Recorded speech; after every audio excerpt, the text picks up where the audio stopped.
All right, here we go. Michael Rapaport, welcome back to VladTV. Glad to be back. Yeah. I'm in the hot seat. That's right. In the New York studio this time. I'm in the New York studio. This is. Listen, people don't see. This is some fucking spread you got here, Vlad. Thank you. I try. This is some fucking spread. It looks like you're just like sort of floating around and you come up here like, this is some fucking spread. Thank you. Thank you. We try. I mean, we've been here for quite a while in New York. This is like our main studio here. It's nice. Thank you. Well, there's a lot going on right now, but you've always been very outspoken about the whole Israel-Hamas conflict. You and I are both Jewish. Yep. And I have publicly said this before on the Breakfast Club as well as social media, that I kind of feel that both sides are at fault for different types of things when it comes to this conflict. Obviously, the whole Hamas attack was horrific and all the kidnappings and everything else like that. But I also don't agree with, in terms of how Gaza was cut off for such a long time, and I also don't agree with the way that the retaliation happened with Netanyahu, where a lot of children and kids and non-combatants were killed in the process. So I see faults on both sides. How do you feel about the whole thing? I mean, it's a hard answer to give, but I mean, I'll start with, war is vicious, war is brutal, and Israel has done every single thing within its power to try to avoid civilian casualties, and the records prove that the civilian casualties are lower than ever. It's inevitable that civilians are going to get hurt. I mean, as we're recording this podcast, the Ministry of Health, the Gaza Ministry of Health, hasn't acknowledged that one Hamas terrorist has been killed. They say 40,000 people have been killed. It's a genocide. But within that 40,000, they don't acknowledge that Hamas has been unlived, have been killed. I mean, it's such a complicated, long history, but the reality of it is that there is no two-state solution. It's impossible. Why is that? Because when people say globalize the intifada from the river to the sea, Palestine will be free, that's not... That means wiping out Israel. That means wiping out Israel. And the Jews, yeah. Wiping out Israel and wiping out the Jews. And the idea of a two-state solution, you can't, it takes two to tango. It takes two-state solution tango. And the regime of Iran, the Hezbollah, Houthis, Hamas, the lunatics on the college campuses, when they say from the river to the sea, Palestine will be free, that means Israel won't exist. They've tried and tried and tried. Israel's not perfect. The United States isn't perfect. I'm not perfect. You're not perfect. My mother, my father, my kids, New York City is far from perfect. Manhattan, Brooklyn, wherever you love, Paris, wherever you're from, nowhere is perfect. Israel's, for some reason, held to these standards that it must be perfect about every single thing. There is no two-state solution. There's no two-state solution after what happened October 7th. There's been deal after deal after deal after deal after deal to try to give the Palestinians a state, and every single deal has been rejected. Every single deal has been turned into a ceasefire. Every single deal has, every time there's a ceasefire, it's been broken. There's no two-state solution. Yeah, I mean, Hamas refuses to talk directly to Israel because they don't see them as an actual country. They see them as occupiers. Right. So any communication between Hamas and Israel has to happen through the Palestinian government, essentially. Which is who? The Palestinian government is the Palestinian Authority or the Qatar. Right. Listen, Hamas is a bunch of caveman animals. They're animals. Their mentality is caveman animal shit. And they proved that their mentality is caveman shit since the day they were in. since the day they were voted in. You want to talk about rigged election? I would love to see that the numbers really counted on that. But there's no getting along. They don't want to get along. They've said they don't want to get along. They've said after October 7th they want many, many, many, many, many more October 7ths. And the head of it all, Iran, they celebrate it. They want many, many, many October 7th. They want the elimination of Israel. They want the elimination of Jews. There's no discussion when you're dealing with that. And we think it's like, oh, it's just like some far out shit, or why are they so mad? Fuck why they're so mad.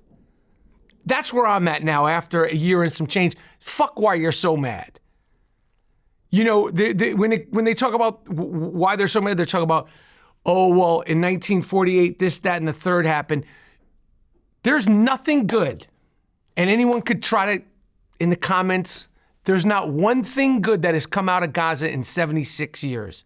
There's not one piece of science, one piece of art. There's nothing as good to come out of this place in 76 years. Their whole point of view, their whole agenda has been to destroy Israel and reclaim what they think is their land. And who wants to bore everybody with the thousands and thousands of year history of it all? But 10 hours after the state of Israel was announced, a war started. Right. Israel hasn't been able to breathe since the day it was conceived. So, I mean, it's just, obviously, like I said, Israel's not perfect. They have never been perfect. United States isn't perfect. There's no place or person, business, nothing is perfect. There's certainly no state that is perfect. So certainly no country that is perfect. Well, look, I've been to Israel multiple times. I've also been to Palestine, where I had dinner with the family and we spoke about issues and so forth. I will tell you this.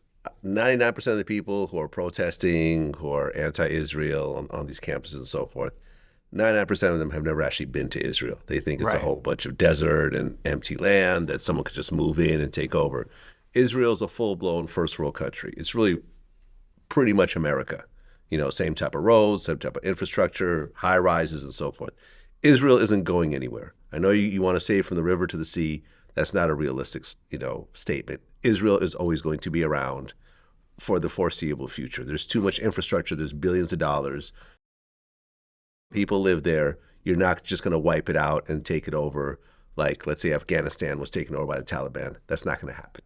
Okay? So no matter how you want to look at it, you have to take a step back and realize that Israel's here to stay, and you're going to have to work your way out around that reality, as opposed to saying these people should be eliminated and this is our land, we should get it all back. Nobody is going to give anything back. Period. It is what it is. It is what it is. But like I said, I am not happy with, and I looked it up, 41,000 Palestinian deaths to 1,700 Israeli deaths. That is a very uneven number, and I believe that something like 60 or 70% of the Palestinian deaths are non-combatants. They're not men of fighting age. There's kids, women, and so forth. And I understand that the Hamas hide behind the civilians and hide in the hospitals and hide in the schools, but ultimately you have to work around that.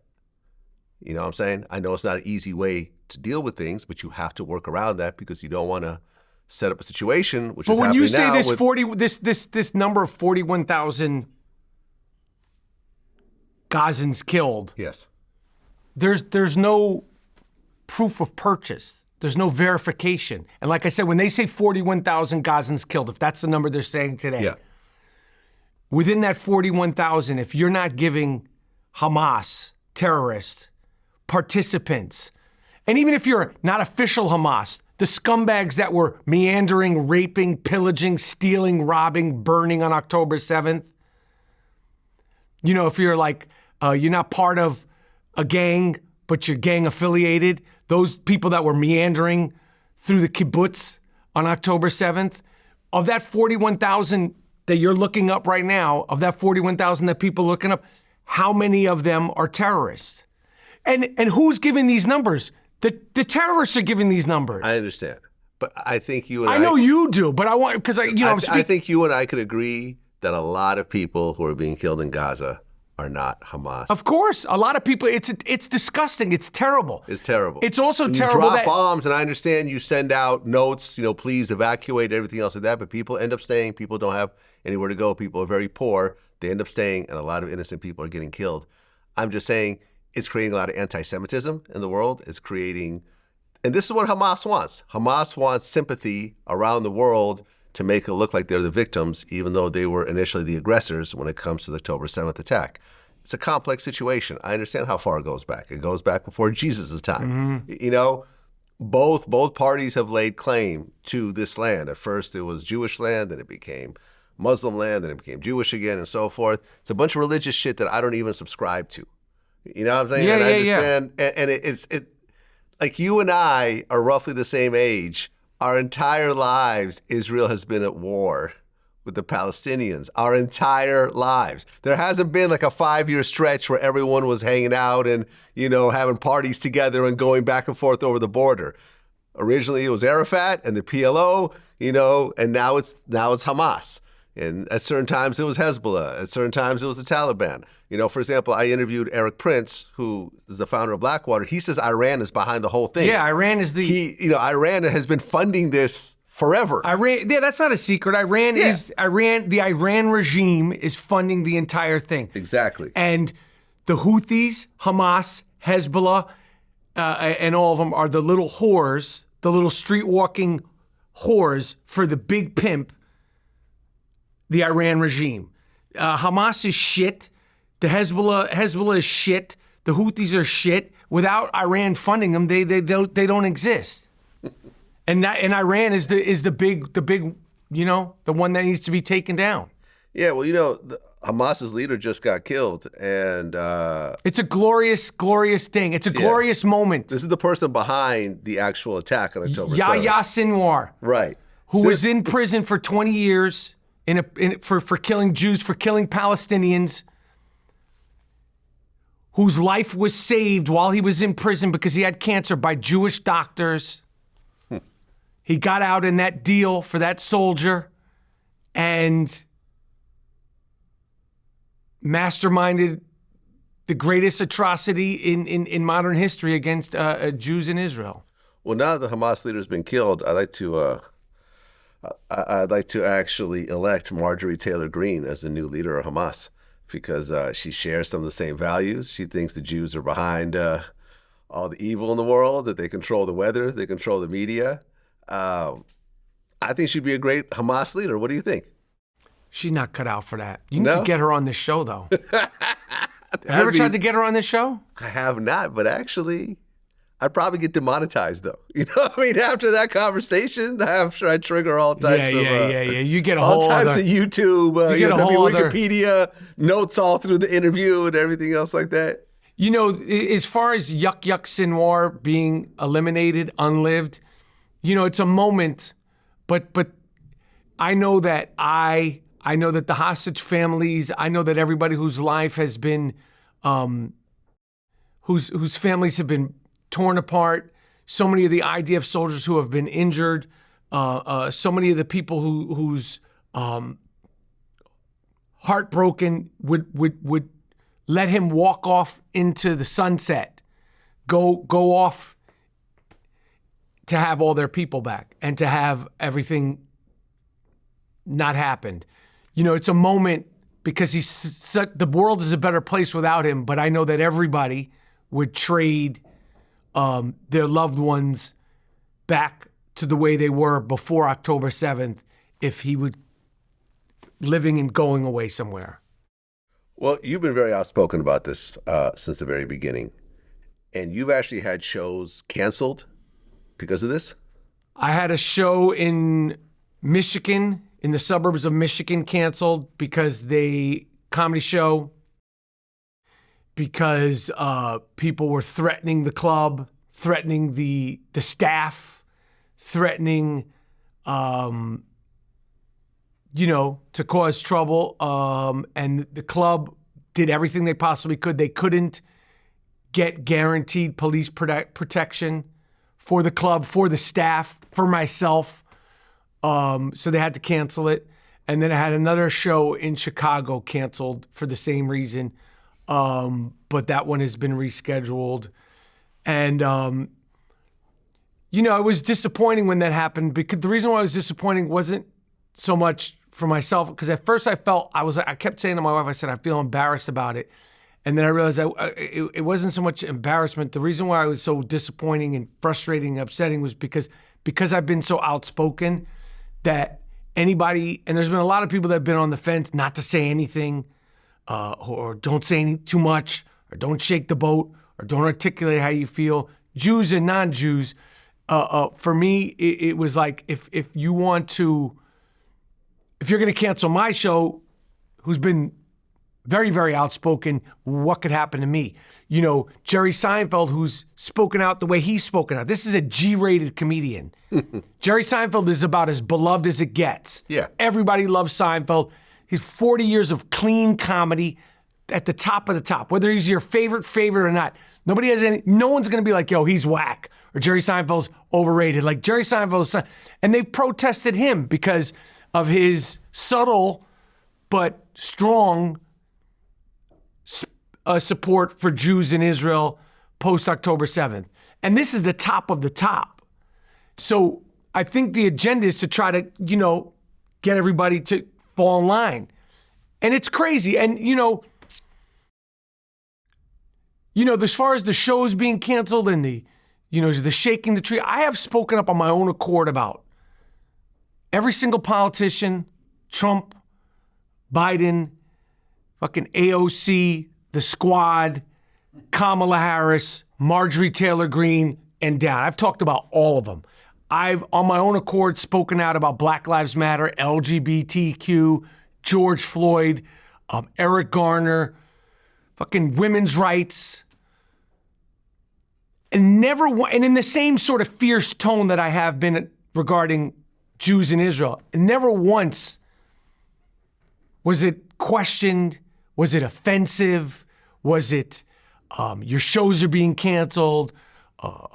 Your career and all these things. Only with this has it become an issue. And what it is because it's anti-Jewishness. I don't call it anti-Semitism, it's anti-Jewishness, period. Anti-Zionism, anti-Jewishness. That's why the backlash to it. If you had asked me October 8th, 2023, would I ever imagine that it would still be going on, that there still be hostages, that Israel would be under attack for defending itself? No one would have thought that it would turn out this way. But here we are. But I've never once I had people that didn't agree with my takes on Trump, but it was never to the extent of this. Have you ever had anyone physically approach you? Fortunately, no. Vlad, it's crazy. In New York, since October 7th, and I walk everywhere. I haven't even seen a keffiyeh scarf. I haven't even seen anybody dressed up. And I don't go to the protests. I'm not fucking crazy. And I feel like if you go to those protests, you're sort of playing, Dungeons and Dragons. These people are on this side, and you're kind of looking for a scrap. You're looking for that adrenaline. Yeah, I wouldn't go to a protest either. Shit's crazy. But in New York, no. Fortunately, I haven't had anybody. I travel all over the place. I haven't had anything. I don't want that kind of craziness, but I haven't even seen a scarf in real life. All right. And also, for those that don't know, Michael Rapaport is what, like 6'2", 6'3"? I'm not 6'2", 6'3", whatever. I'm just saying, you're fairly tall in person. You're not one of these little entertainers. These people that dress up in the Halloween costumes and they dress up like a terrorist, and they the thrift store terrorists. They see me, if they're fans, at the end they're gonna be like, oh shit. Yeah, let me take a picture. Yeah, or whatever. But like they're gonna have to wrap their head around and like here I am. You know what I mean? Like it's like I don't want any trouble. I'm not looking for any trouble. But just the irony is that I haven't seen any of it, and I haven't had any confrontations or even the slightest. listen, sometimes I get dirty looks, but it might just be someone, I don't know what it is, but I haven't had like a thing worth discussing. Social media is a whole other story. Right. Well, since our last interview, Kanye went off on the whole, DEFCON 4 on Jews and then how much he loves Hitler and everything else like that. And you let him have it. Right. You said, there's no coming back, scumbag. Kanye West, you miserable motherfucker, gimp, mask-wearing motherfucker. You're sitting there talking to a person who, God forbid your kids were in that classroom in Sandy Hook, has denied that happened. That's where you're at. You bring up the most despicable person ever and saying there's good in him. You're talking about Hitler. In a gimp mask, you think that Adolf Hitler would have thrown your ass in an oven or shot you in the street and not even think twice about it, you dumb fuck? When you're reading it like a quote, it's funny. Yeah, and so forth and so forth and so forth. You said, and your mother, God rest her soul, would be ashamed of you. Yes. Your mother would have been ashamed of you or of what you become. Fuck you. Yes. Kanye West, when he was doing his thing, it was so dangerous and so detrimental and so surprising, and he has such a big platform, and to speak so blatantly hateful and disrespectful against Jews, I felt like he needs to get the same energy back. He needs to get it exactly back. As disrespectful as it felt, I felt like he needed to get it as disrespectful back. Well, yeah, look, Kanye has Jews in his family. Scott Disick is Jewish. So his kids are related to Jewish kids. So he has Jewish people directly in his family. I interviewed Scott Disick. I tried to bring up the Kanye thing. He didn't want to talk about it at all. Lord Disick? Lord Disick, yeah. But yeah, man, it was kind of shocking. But you fast forward to, maybe a year and a half later, he still has big sold out concerts. But isn't that like freak show concerts? It's like going to see a freak. It's like in China and Korea and like other I think places. Kanye West, like if you go to see his shows now, it's like a freak show. It's never going to be what it was. He's never going to be what he was. He is. It's like a freak. He's a freak, he doesn't look like the same. We know he's not the same. He lost his credibility. Even the old songs that are good songs, it's like a freak show. It's like some guy who totally played himself. I guess if they do the show in China or wherever and you've never seen him, but it's like a washed up fighter. It's like watching like a fighter 60 pounds overweight. Come on, man, get the fuck out of the ring, you fat fuck. That's what he's like now. He's he's shot, he's busted. Yeah, but that one song ended up being what was it? Carnival? What was the name of the song that went number one? Is it Carnival? Wait, I don't listen. Some people might. You know how I feel about hip hop. Hold on. Let me just look up the song. What's real quick. the song? Carnival, right? Who is it with? Yeah, somebody's she on ride it. the dick like a carnival. He's busted. It ended up being a big song. It ended up being a big song. I don't fuck with him. I feel like Kanye. Like I said, he's a fat, overweight fighter who's punchy, who's taken too many hits to the head, and he needs to move on from the music. And I've been long. He's busted. He's busted. He's busted. He's shot. He's been, hit too much, fucked too much, dinged too much. He's been in the spin cycle way too much. He's a freak, man. Look at him. He's walking around with his new wife, and then this guy's a freak show. He's a freak. That's why he covers himself in public. He's a freak. Total freak. Yeah, his assistant is suing him right now, and she claims that she was drugged at a Diddy party. Hey, when you see the assistant, it fits his type. Oh, definitely. That's his type. Big boobs, body done, BBL. Yeah, dark hair. Yeah. Little nose, big lips. Yes. It fits the type. I don't know much about the Lipo kit. on the stomach. The whole deal. The whole She deal. got the whole Kanye kit. Oh, yeah. The Kanye kit, top to bottom. Now, whether Oh, or yeah, not... the Kim Kardashian, Bianca, her, all. Yeah, the whole... They could all be related. The whole thing. The whole thing. So we'll see. I mean, what a time. What a time. What a fucking time with the Kanye. And I'm going to just bring up Puffy because I know probably every interview that you do, you could interview like a 78-year-old woman. You'll be like, you ever heard of Puffy? Like, I know like now, like everything, but yeah, what a time for the people of our the 90s, the falls from grace left and right. Have you ever met or had any sort of relationships with Puffy? Of course. I mean, I don't have a relationship, but I've seen him at many events, many parties. I was at his first big party. Oh, yeah? In New York at Cipriani, the first sort of Puffy party. Okay. When it was like, oh, wow. And it was downtown. And for a hip hop dude, it was like, holy shit. Trump was there. Derek Jeter was there with Mariah Carey. Oh. It was, I don't know how many people, but it felt like 2,000 people. This is, a public, huge party. I was at that party, and I've seen him many times over the years. Many times over the years. I've been to many events, but before you even ask, I've always been a 1 a.m. It's late. It's late. Past your bedtime. Past my bedtime. So my interactions with him were Yeah. Puffy, New York, da. Hi, bye. Hi, bye, yo, what's up? Yeah. I'll tell you one thing. This is a good story. Have you guys done any projects together at all? Never did any projects with him. Okay. All right. Sorry. Go ahead. I'll tell you one thing that was this is a good story. My first wife, I was at a dinner. It was like 30 people, and Puffy was there. And he says to my wife, she was asking him about Biggie. She was a big Biggie fan. And she said, Mrs. Rapaport, your husband was Biggie's favorite actor, right? Oh, okay. Wow.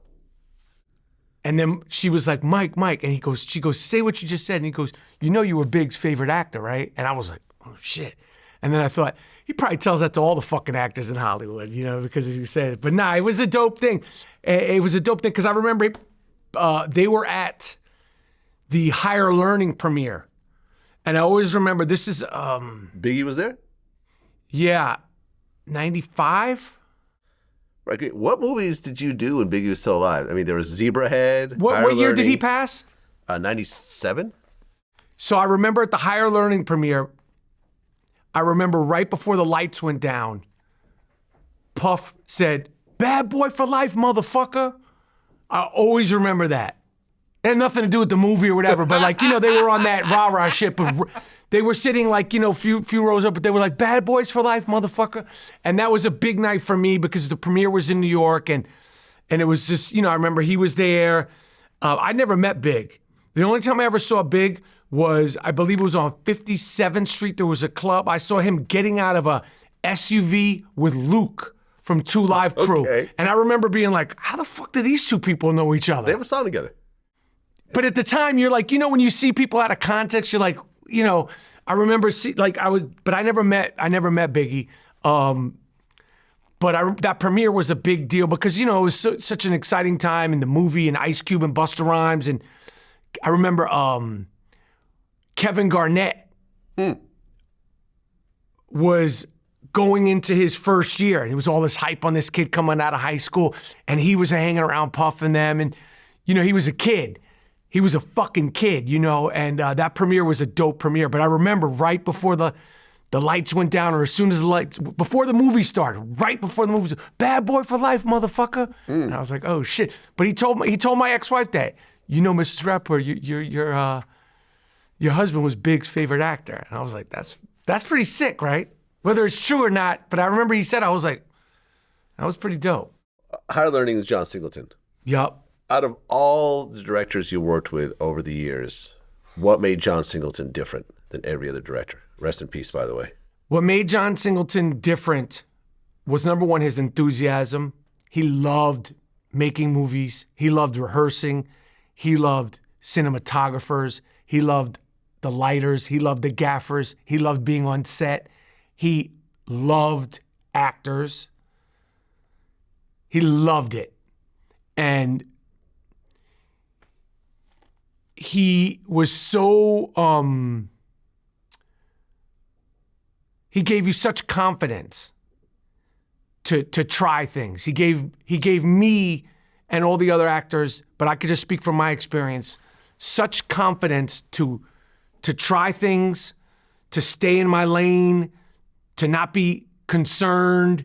Playing that character was a predominantly black set, and I'm playing this character, Remy and Harlan, who's N-word this, N-word, saying the most crazy shit. And my first day on set. You were the white racist in that movie. Yes. Yes. And I remember the first day on set was a scene where I'm like saying everything. It's a scene in the dorm room where I pull a gun.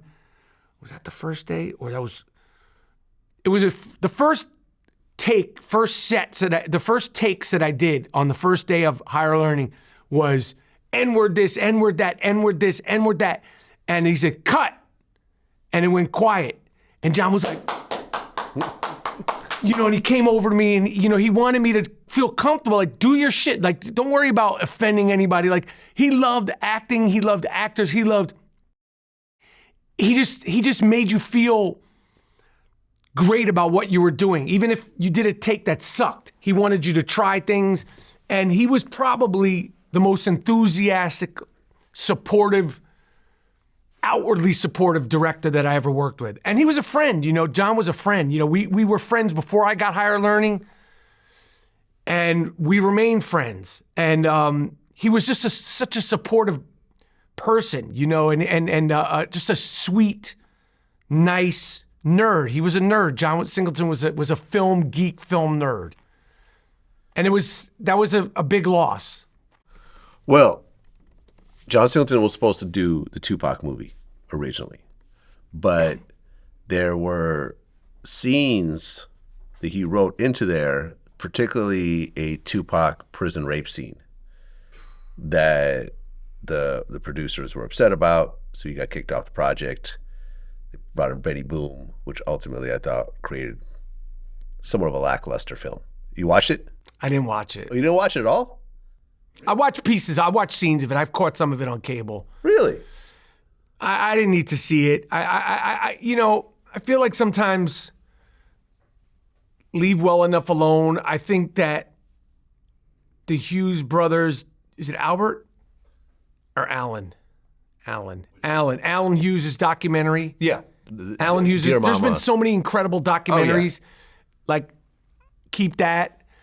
I think the urge and zest to do a biofilm for everybody.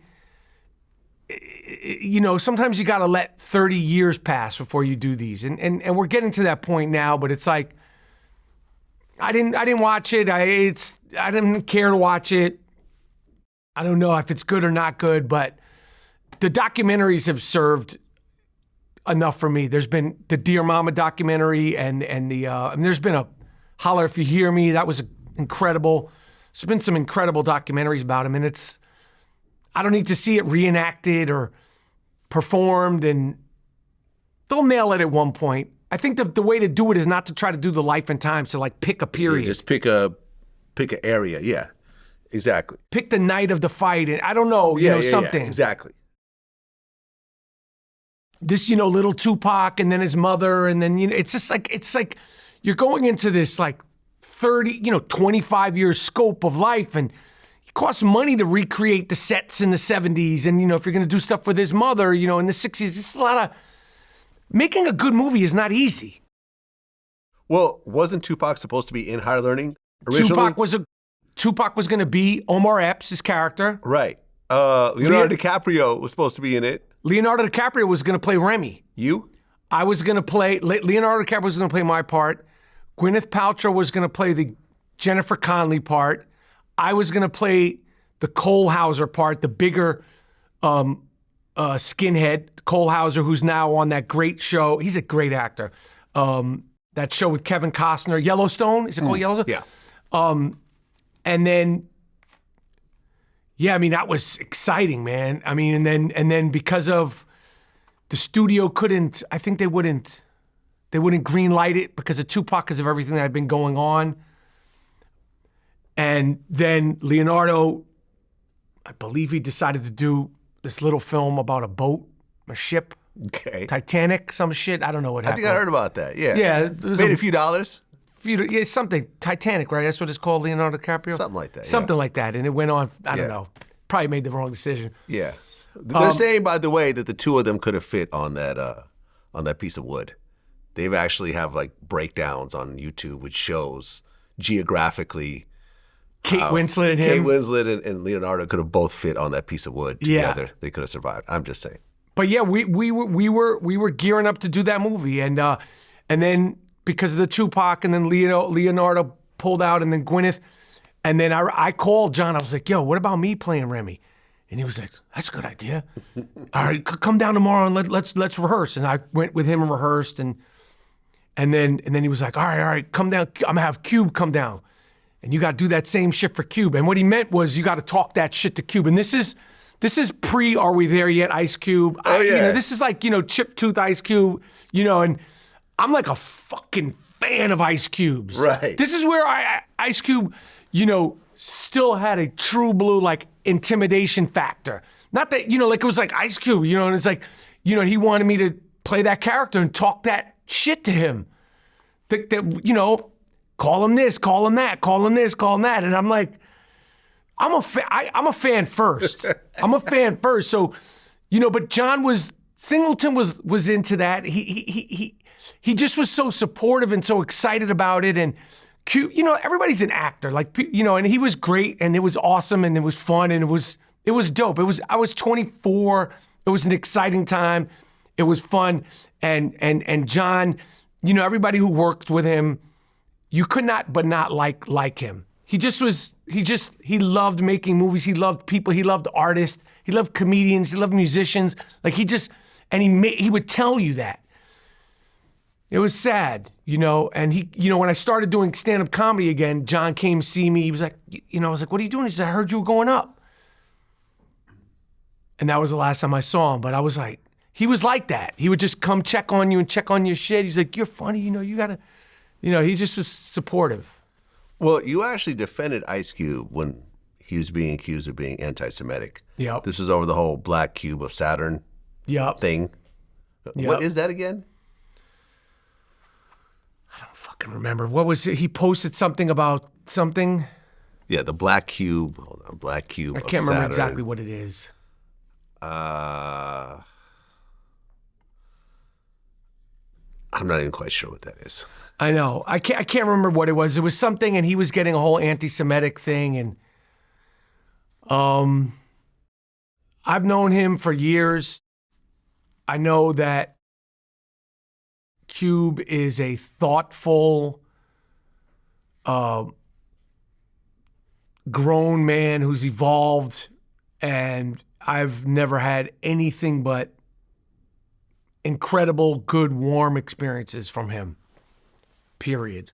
Yeah, I don't agree with all the things that he said in his songs. Right. But I know that, a lot of the things he said in his songs, he was 23. Right. I mean, he let, because he let a Jew break up my crew. Let a Jew break up my crew.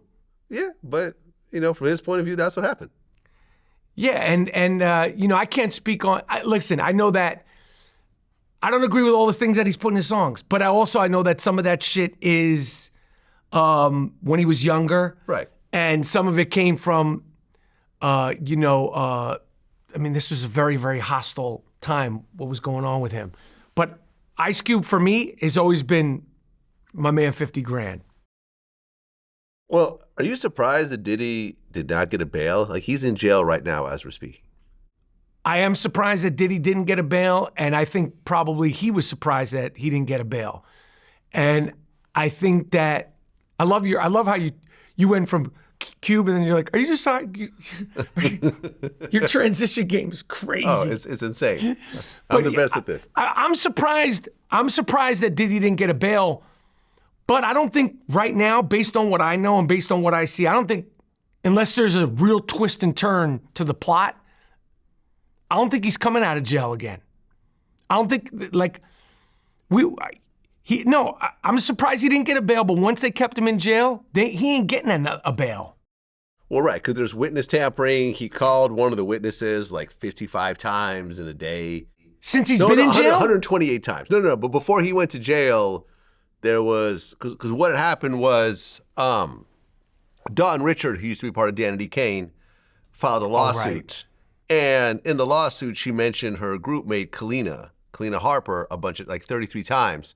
So Diddy called Kalina 128 times, and then Kalina wrote up a statement saying that I don't agree with all this stuff and I've never seen all the stuff that, Dawn mentioned. I never seen Diddy hit Cassie, whatever. But the fact that he called that many times shows witness tampering. And, basically that's what they're saying, that he's too dangerous to let out. He's not getting out of jail. When I spoke to my friend who understands these things way better than me from experience, and he told me, he said, he probably was told, and his lawyers probably told 50-50. When you're Puffy and you come here, I got $50 million bail, and you're used to things going your way by hook or crook, they're like, all right, well, at least they're gonna give me fucking bail. Yeah. And then they went back to bail hearing again, and they said no, he's not getting out. 3 times. 3 times. 3 times. Yeah, he's going to sit in jail. They're saying the trial is going to be in May of 2025, but that's not going to happen. It's going to get pushed back. There's going to be more charges. There's going to be more witnesses. The civil lawsuits are wild. There was this new guy that popped up that basically said that Puffy face fucked him in the back of a Macy's. You heard this one? I didn't hear about the face fucking. Yes. I didn't hear about There's a face fucking lawsuit right now. There's a face fucking lawsuit, right? So face fucking is the new baby oil. I guess so. Face fucking's an ill term, you just said. That's a wild term, face fucking. Face fucking. Yeah, this guy who worked for Echo at the time, I guess, ran into Puffy in the stockroom of a Macy's right here, right down the street, the flagship store. Puffy had 3 security guards with him, and he basically made this guy drop to his knees and give him oral sex. Damn. With the 3 security guards watching. Damn. I'm sure they're looking at each other and going like, man, they don't pay me enough for this shit. Like, yeah, I'd be like, yo, man, fuck this shit, man. It's got to be another rapper I can work for. I'll work security at Madison Square Garden. This is too much, man. At what point is it? Like, I know it's good, but this is crazy. We get the yachts and occasional, the second and third chick, but this is at a certain point, it's like, come on, man. I've had enough. Face fucking. You get me heating up the baby oil. This is. Come on, man. I'm just supposed to be like a security guard pushing people away, like fending off autograph seekers. This is too much. Well, since our last interview, you and Kevin Durant had an interesting back and forth. Yes. Kevin Durant actually reached out to me at one point and said that he loves my stuff. He watches it every day, and you know what I'm saying. Keep doing my thing, which is very nice from someone like Kevin Durant. But I've never actually met him in person. Why did you actually post his DMs? All right, this is what happened with I've talked about this before, but I'll break it down. So his people, I'm going to just say his people reached out to me about doing content. They want to do content. We love your shit. This is after he went to Golden State. After he went to Golden State, we love your shit. We love the shit talking. We want to do. He's gonna launch a blah blah blah channel. We want to do some stuff. Cool. Let's go meet, have lunch. All right, we meet, have lunch. All right, yo. He wants to talk to you. All right, we're gonna do some shit. So I went up to Golden State. I did some shit with him, and the content was dope. The content was fun, and somebody from his team, after they agreed to pay me, said, we're not paying you. This is a fact. Okay. Somebody. And then they wound up paying me, but I was like, you're fucking paying me. Because it didn't perform as good as they wanted it to or something. That wasn't part of the thing. It was like, yo, I'm going up to fucking Golden State. You want to shoot some shit? And we're not talking about a lot of money. If I told you the amount of money, you'd be like, they didn't want to pay. You're like, yeah, like ridiculous, like nothing. Okay. You're gonna fucking pay me anyway. But I didn't have no problem with Kevin. I thought he was, we were cool. I like him. He's funny and all that shit. Then I think it was after. Oh yeah, when he got to after the injury, when he got to Brooklyn, he did this interview. What happened was he did an interview. I hadn't spoken to the thing, but I was like, fuck it, fuck these guys, and fuck his man. Really, I was like, fuck his man. And I didn't really communicate with him. Blah blah blah blah blah. I think, I had sent him after the Achilles injury. Speedy recovery. When he came back, he did an interview, which was a famous interview on TNT with Charles and Shaq, and he was a real bitch, not answering questions, being all passive-aggressive young Kevin Durant before he's coming to his own. He does a lot better with the press and all that stuff now. Does a lot better with understanding what it means to be famous, which I understand. And I tweeted, because the interview was everywhere. He was real short with Charles Barkley and Shaq and Kenny. It was very awkward. I was like, if you don't want to do the fucking interview, don't do the fucking interview. Tweeted it. He DM'd me. Motherfucker, when I see you, I'm going to spit in your face, da-da-da-da-da. Whoa, okay. Yeah. I was like, fuck you, blah, blah, blah, blah, blah. A little back and forth. But when I see you, I'm going to spit in your face. Pull up. I'll be at fucking steakhouse or whatever the fuck. I was like, goofy shit. This is in DMs. One more time, he commented on something. He said something about your wife. Your wife. I can't remember. It was like your wife knows she's not married to a real man. I said, don't fucking say a fucking word about my fucking wife, bitch, or whatever the fuck I said. And then there was a third time, unprovoked. This is 3 times after the interview tweet. And I was having a bad day. There was a couple things going on. He said, I don't remember what he said, but it was the DMs that wind up I put out there. And he said something, and I was like, all right, motherfucker. And I probably said, suck my dick or whatever the fuck I said. And I posted the DMs. If you had told me that would have turned into the whirlwind that it turned into, I would have never, ever, ever posted the DMs. Was it my greatest social media decision? Absolutely not. But it went on and on and on. And then the NBA's involved. And then he's getting fined for it. And I'm like, this is way more than... And then it became a whole racial thing. And, because everything has to become racial. It was somehow... I can't even remember the context of how it became racial, but it became a whole racial thing. And... He got fined. He got $50,000. He'll be fine. The $50,000 is less than they didn't want to pay me to do the stuff. And it just went on and on and on. And normally with, today's news cycle, normally something's like, and this is during Trump's time in office. And I've had beef, with things I said about Trump, and they come and then they go. 24 hours. This was a week. This is a fucking week. I was like, this wouldn't go away. I was like, what the fuck is going on here? So did I imagine that it was going to last that long? No. Do I wish that it had never happened? 100%. Because I acted out of a combination of things that were going on in my life that day and him just continuing to be so blatantly disrespectful. And I'm like, fuck you, bitch ass motherfucker. That's what my mentality was at the time. That's the Kevin Durant story. Okay. And Nick Young jumped into the conversation. He compared you to D'Angelo Russell. Valid? I mean, sort of valid. Cool. I mean, great. What did I say? I think I said something to him. I mean, it's a valid comparison, but it is what it is. But you know what? I feel like I was ahead of my time because now everybody leaks fucking DMs. Everybody leaks DMs. It's never a fucking turns into a racial thing. And I'm not a fan of this. If you DM me, I'm gonna keep this to myself. it was not my best decision. And it was what it was. It wasn't like, it just was, the thing that surprised me was like, it just, in the news cycle today, it was a whole week of it. And I was like, what the fuck?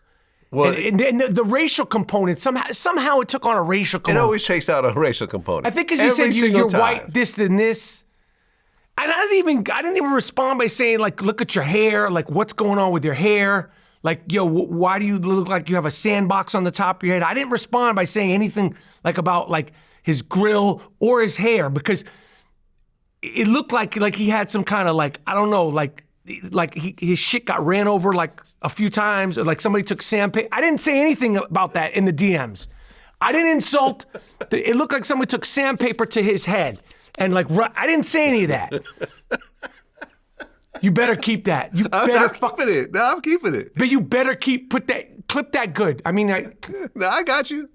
Please got you. clip that good. No, look, it always turned into. It always turns into a racial thing. Race. Like, remember, you and I were texting during this time when I was going back and forth with the Princeton professor, and she basically told me, I made a comment about the mixed quality of Kendrick's Not Like Us, which later on, the actual engineer came forward and said, Kendrick made me put out that song in like 2 hours. It wasn't mixed. I had to go back and remix, do the mix later. So I was actually right. But I get called out because I'm white, speaking Culture about... vulture. Yeah, I'm not allowed to speak about black music because I'm white. Get the fuck out of here. I responded because I'm speaking to a Princeton professor. I'm not thinking this is a black female. I'm just thinking this is a Princeton professor, and it suddenly turns into white DJ Vlad tries to get a black female professor fired. I reached out to you. I'm not even thinking that this is a black female. I'm thinking the Princeton professor thing supersedes all that basic shit. I said this the last time I was on your podcast. I will debate, conversate, argue, haggle over hip hop with the best of the best. Now, I'm not an Encyclopedia Britannica. There's people that know a lot more than me, but I will have a strong opinion about hip hop versus anyone. White, black, Puerto Rican, and Haitian. Mm-hmm. I don't know if you remember this. I reached out to you first. I don't even know how I got you. This is before the internet. Because you had put out those, people don't know like the mixtapes you put out. Oh, yeah. Was it the Three Kings? What was there was one. Rap Phenomenon? Rap Phenomenon, that mixtape. There's the Biggie, the Tupac, then there's a Rock Phenomenon they did with... But you did the Biggie and Tupac, and you did like the Kings of New York, or like it was like Biggie, Tupac. No. But I mean, it's like... But I did the Biggie and Tupac Rap Phenomenon. I don't explain shit to anybody about my pedigree, my history, my point of view on hip hop with anybody. I'll argue, debate, go nose to nose with anybody. Like I said, I don't know the most, but what I know I'm clear on my point of view, and I'm clear on where I was, what I've seen, and everything in between. And that rhymes. And that wasn't even on purpose. That's how clear I am on this shit. So all that white shit, I don't give a fuck about it in regards to hip hop. Get the fuck out of here. That's like lowest hanging fruit when it comes to that stuff. I feel like I should go back there and play some drums now. You should. We got sticks? I don't know how to play drums, but if I could, I could be like, yo, and suck my dick. Well, and Kevin Durant. You grew up around Dame Dash? Me and Damon knew each other for a long time. Me and Damon played sports together when we were like, 9, 10, 11, 12, 13, all the time on the weekends since we were kids. All the time. And then I ran into Damon. Shit, I don't know the years. I'm terrible with years. But I remember I ran into Damon at a club. I had started acting. I hadn't seen him in years. You know, when you're like young, well, I mean, if you haven't seen somebody in 5 years, 6 years, it's a long time. But when you're young, you know, like when you don't see somebody from like, 18 to 24, it's like, oh shit, you got hair on your, you were a man. He was a young man. And I remember seeing Damon in a club. Damon could fight. I've seen Damon fight, but he was in a club, like him and his cousin or his brother, they were like fighting. You know, like I had seen him before, but something happened in the club. They were fucking fighting, da da da da da. And he was telling me, yo, Rockefeller, da da da da, Jay-Z. And I was like, Jay-Z, Jazzo, oh shit, really? Yeah. Yo, it's Rockefeller, blah, blah, blah, blah, blah. This is at the very beginning. And, you know, and he was like how he is, you know, very like confident and sure and had a clear thing. And didn't you say you went to Catholic school? Damon, I think he went to, did he go to Catholic school? I think he went to boarding school. Huh. I think so. Okay. Yeah. Look, me and Dame, well, Dame doesn't like me. he's trash talked me a lot, and I've done the same thing with him. You know, we have some people in common. I've said, listen, if he ever wants to get on the phone, we could talk it out, because our issues are really not all that serious. It's just internet back and forth. But for a long time, I was saying there's something off, like the way he's slurring his words and so forth, because he's not that old. He's only a couple years older than me. I'm like, something's going on with him. And then recently you saw him, his teeth fell out. I know. Yeah, I made a comment. I said, Dame's dentures did the dash. I didn't say it. I'll never talk shit about him, because even though we're not close like we used to, like we've always been cool, and I always have a fondness for when we spent more time, when we were cooler, and he's always been cool with me, and he knows and I know that like we've known each other young, and I want to see him do well. I want to see him do well too. I feel that his ego has stopped him from being as great as he should be right now. I agree. And that whole situation, the way it was handled, I still don't know what the fuck happened really. But I think it was personalities. That's what it seems like. Well, yeah, I think Dame became a liability. I mean, didn't he like scream at Harvey Weinstein? Well, like Harvey Weinstein needed to be screamed at. Yeah, but still, there's ways you handle I will things. tell you this: when he was about to do that movie with Thing, I was like, "Yo, talk to him the way you talk to everybody else." I remember having that conversation Paid in with. Full? Yes, I remember. It's like, "Yo, talk to him the way you talk to everyone, because he's gonna try to bully you." I remember that clearly a few times. That guy was like because Harvey was a fucking bully, and I remember telling him that. I can't remember where I was, but I remember it very, very clearly. It was like, yo, don't take any fucking shit from that motherfucker. On Harvey Weinstein films? Have you Many. I worked on Beautiful Girls. Huh, okay. Copland. Okay. Mighty Aphrodite, a movie called The Pallbearer with Gwyneth Paltrow and David Schwimmer, which is a good film. And, you know, I was in that world. Now you're like, oh shit. I didn't know we were going to talk about Harvey Weinstein. Harvey was a fucking big mouth, loud mouth, abrasive, old school Hollywood producer. That being said, he was also very generous, very charming. I never saw shit, was never around shit. I know he was a screamer, he was a yeller. He, like anybody who was sort of breaking through to the other side, he created this business with his brother. And you know, most people that are like that are fucking assholes. The way he was with me was very, very like, I was a pay-for-play guy. I was an actor. I wasn't a 20 million guy. I wasn't fucking going to the hotel room and all that shit. You know, nobody, that was my experience with him. But it was like, I'll fly you first class, you gotta come do the Letterman show. I'm gonna fly you first class. Or I'm gonna I remember one time he had there was some schedule and I was shooting, send me a private jet, I gotta do Letterman because promote beautiful, but that's how I dealt with him. It was like something out of like a fucking old school Hollywood comic book. I mean, are you surprised what happened to him? Yeah, you're surprised. When you don't know it, I mean, I'm 24, 25, 26, 27, 28. I'm going to Nobu with the executives. I'm going to the fucking, to the premieres of the movies. I'm not paying attention to any of that shit. I'm not seeing any of that stuff. I'm just a young actor, trying to do my shit, like I'm doing, the movie, like I did Copland. I was a kid in a candy store. I'm working with Sylvester Stallone, Robert De Niro, Harvey Keitel on a Miramax movie. I'm like, in New York. I'm elated. I'm getting paid a good amount of money. You know what? You know, I'm fucking like, I'm like a. You're not trying to fuck me. I'm not being invited to the hotel room, you know, or any of that shit. So I'm just like I'm a gun for hire essentially with Miramax. I had a great time doing those films, but I didn't see anything.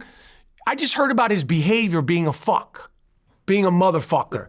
Like any classic sort of motherfucker that you'd see in any kind of, you know, the way when you see these stereotypical, like, this person created Apple, or this person created that, or, you know, this person created this music business or whatever. An asshole, but also a generous asshole. That was all my experience with Harvey Weinstein. Well, you mentioned Mighty Aphrodite. That was a Woody Allen film. Yes. Oh, fuck. I'm like, it's like, walked myself into that one. God damn, you didn't even know anything about the fucking Harvey Weinstein shit. I threw that at you. Now you're like, what about, okay, Woody Allen, what about him? Well, you've seen the documentaries about him. Yes. There was the most recent one. Yes. Which was disturbing. I mean, the whole thing about him marrying his stepdaughter, I thought was kind of creepy. It's way out there, but they're still together. They have kids. It's very, very, very... I understand she's adopted and she was older, but it's still... extremely way the fuck out there. Yeah. That being said... Do I believe that he molested his actual daughter? That's hard to say. Yeah. Because, you know, I know what it's like when mothers get in the heads of their kids and 100%. turn them against the fathers and make them believe that something I know what that's like also. Mm-hmm. I know what that's like. Yeah. Not to that extent. Yeah. We've all gone through it to a certain degree. So ultimately, he was not criminally charged with anything, right? I understand there's some gray area in terms of what happened, but, you know, the whole thing, I think the whole thing with the stepdaughter kind of made people look at him a certain type of way. 100%. Now, I understand that he's a genius in what he does. You can't deny that part either. I mean, your experience working with him was what? My experience working with Woody Allen was incredible. He is one of one. He's probably the most accomplished filmmaker ever. The amount of movies, the amount of great movies, the amount of Academy Award winning performances, the amount of Academy Award nominated performances. You put him above a Scorsese or a Spielberg? Totally different kind of film. But if you look at the body of work, he's done more films. He's done more films. He's done more great films because he was at a clip doing one movie a year, written and directed by. Is it easier to watch Goodfellas than it is? Oh, I mean, listen, you know, it's different. It's not like comparing Jordan to LeBron. It's art. It's like, who's better, Stevie Wonder or Jay-Z? It's like, well, I'm not going to listen to Jay-Z when I'm in a Stevie Wonder head. Yeah. You know, or I'm not going to listen to, you know, John Coltrane when I'm, you know, want to hear the Rolling Stones. To me, art is like that. So true. Yeah. I think that if you looked at just the statistics of the body of work, the Academy Award winning performances, the Academy Award nominated performances, his resume is bigger than anybody's and cleaner in terms of the greatness, the sustained greatness, bigger than anybody's. Again, I mean, it's, you know, better than Scorsese, better than Tarantino, better than whoever. It's like I said, it's what are you into that day? What are you trying to eat? You want sushi or do you want a fucking cheeseburger? What was it about Woody Allen that was different than the other directors you worked with? The thing that was different about Woody Allen, by the time I worked with him, it's Woody Allen. So you're like, it's fucking Woody Allen. There's absolutely no rehearsal. Really? None. You show up on set and he'll go, let's just shoot it. I mean, no rehearsal. Is that weird? Yeah. We rehearsed this fucking interview 3-4 times before I did it. I mean, people aren't going to see that at home. But there's no rehearsal. There's no line running. There's no blocking rehearsal. He'll go, you know, okay, for the first part of the scene, let's say that here. And then you'll go to the door. And then you'll come back into the scene. and we'll finish the rest here. And like a lot of the scenes will be like 8, 9 pages. And that's how we did the fucking scenes. You know, and then he'll start moving pieces around as we go along. But if you shoot that thing that's in his head correctly the first time, you'll go home. I did one scene, it was like 10 pages, and I'm preparing for fucking months. Fucking Woody Allen, New York, big fucking thing, 10 pages, da-da-da-da-da. We shot the fucking thing 2 times. He's like, all right, we're good. And he's like, good job. And he just goes off. And he goes on to the next, and I'm like thinking, they're like, what the fuck, man? I haven't even broken a sweat yet. He just is so clear, and it was actor proof. The writing was good. And he would say, you can say the lines or not say the lines. Just be funny and just be real. And the thing that, I'll tell you 2 things.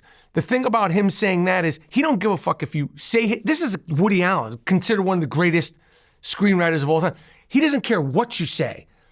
You know, sometimes you could work on a movie or more importantly, a TV show that might not be that good, and they're haggling you about every and, but, it, every fucking, well, you're supposed to pause here. And I'm like, this ain't even that good. Why the fuck? I'm trying to help me help you, you know.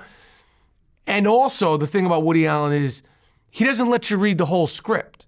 So when I did Mighty Aphrodite, which is the film that Mira Sorvino won the Oscar for, he gives me my 40 pages of the script. I don't read the whole script. So I get on set. I don't know what the hell's going on with this character. I don't know what the hell's going on with nothing else. And I remember when I got to Mighty Aphrodite, there was a chorus that was sort of like narrating the film. I'm in Central Park, and I didn't hear about no fucking chorus. And I'm doing the scene with Mira Sorvino, and then out pops this chorus. You know, but that's how he does it. Like it's a very unique way of performing. But since I worked with him, there'll be other times when I work on movies when I know that my character has nothing to do with anybody else, and I'm like, I don't need to read the rest of this shit. Yeah, I remember you had that line, and I'm not saying it right, but you said something like, because you're a boxer, and then he goes, yeah, I had 14 fights, and I won all of them except for 12. Something like that. Yeah. I remember I chuckled. I don't know if that was in the script or not, but it was in the script. It was in the script. And I mean, it's a great joke, you know, but you got to deliver it straight and real and totally genuine. But that's, you know, I mean, you know, Woody Allen movies, working with him, I worked with him a few times. It was, the working experience is very similar to Spike Lee. They have a similar sort of disposition on the set. Spike's a little bit more engaging, but they're very much like... Were Spike Lee movies? Bamboozled. Right. Great movie. Ahead of its time. Controversial movie. Yeah. But that similar way on set, you know, does it not like a whole bunch of like... I mean, I've never worked on any film, like, you know, people like about directors, it's not like they do like, they're rubbing your feet, you know, putting like, you know, juju oil on you and like magic tricks. Like directing is really like faster, slower, you know, louder, softer. It's not much, there's not much that, you know, I haven't had an experience where a director's like, you know, does some kind of magic trick to you. What do you think, out of all the films you've done, your greatest acting role? If you were to say, this is the role that's my greatest accomplishment. Man, that's hard to say. My best acting role, it's hard to say. I don't think I've done it yet. But I mean, the films that people love are Higher Learning, Copland, True Romance, Beautiful Girls, a lot of TV shit. Louis C.K. show I did that was dope. If you were to pick one role, like that one point where you're like, wow, I just nailed this. Because you've never been nominated for Oscars? Never been nominated for Oscar. Boo. Boo, I should have got nominated for something. Oscar, Emmy. The Tribe doc won some awards, which was cool. Right. That was cool. But you were in films where other people are winning Oscars. Yeah. I mean, you know, you know, to be totally honest, I feel like a lot of times I've set out to do something in a film, and when I've gone back and seen it, I go, that was what I wanted to do. You know, I think it's, you try to hear like a genuineness, There's been times where I feel like I hit that genuineness, that like, it's really like how it sounds. Like, is it sound genuine? Does it sound real? Like, I don't think I'm the most I know I'm not. I'm not a technical actor. Like, there's actors that are technical, great accents and all that shit. Like, for me, it's like, how real can the emotions be? How tangibly real can the emotions be? And, Higher Learning, I think, nailed that. That whole scene at the end where you kill yourself. Yeah. I thought that was like, whew, okay. Yeah, I mean, there's been times where I've gotten that, and then when you're working on set, you try to get that reality. You want to get in that action and cut where you're like, you forget for a moment what you're doing. And sometimes you're not going to do it. Sometimes you got to get into your technical shit. You're like, I just got to muscle through it. I mean, do you feel like, for example, you have like my favorite actor, I think just all around is Daniel Day-Lewis. Mm-hmm. Because I feel like if you're talking about the craft of acting, what you're supposed to do is you're supposed to forget that this is the actor. They become Lincoln. They become, the butcher from Gangs of New York.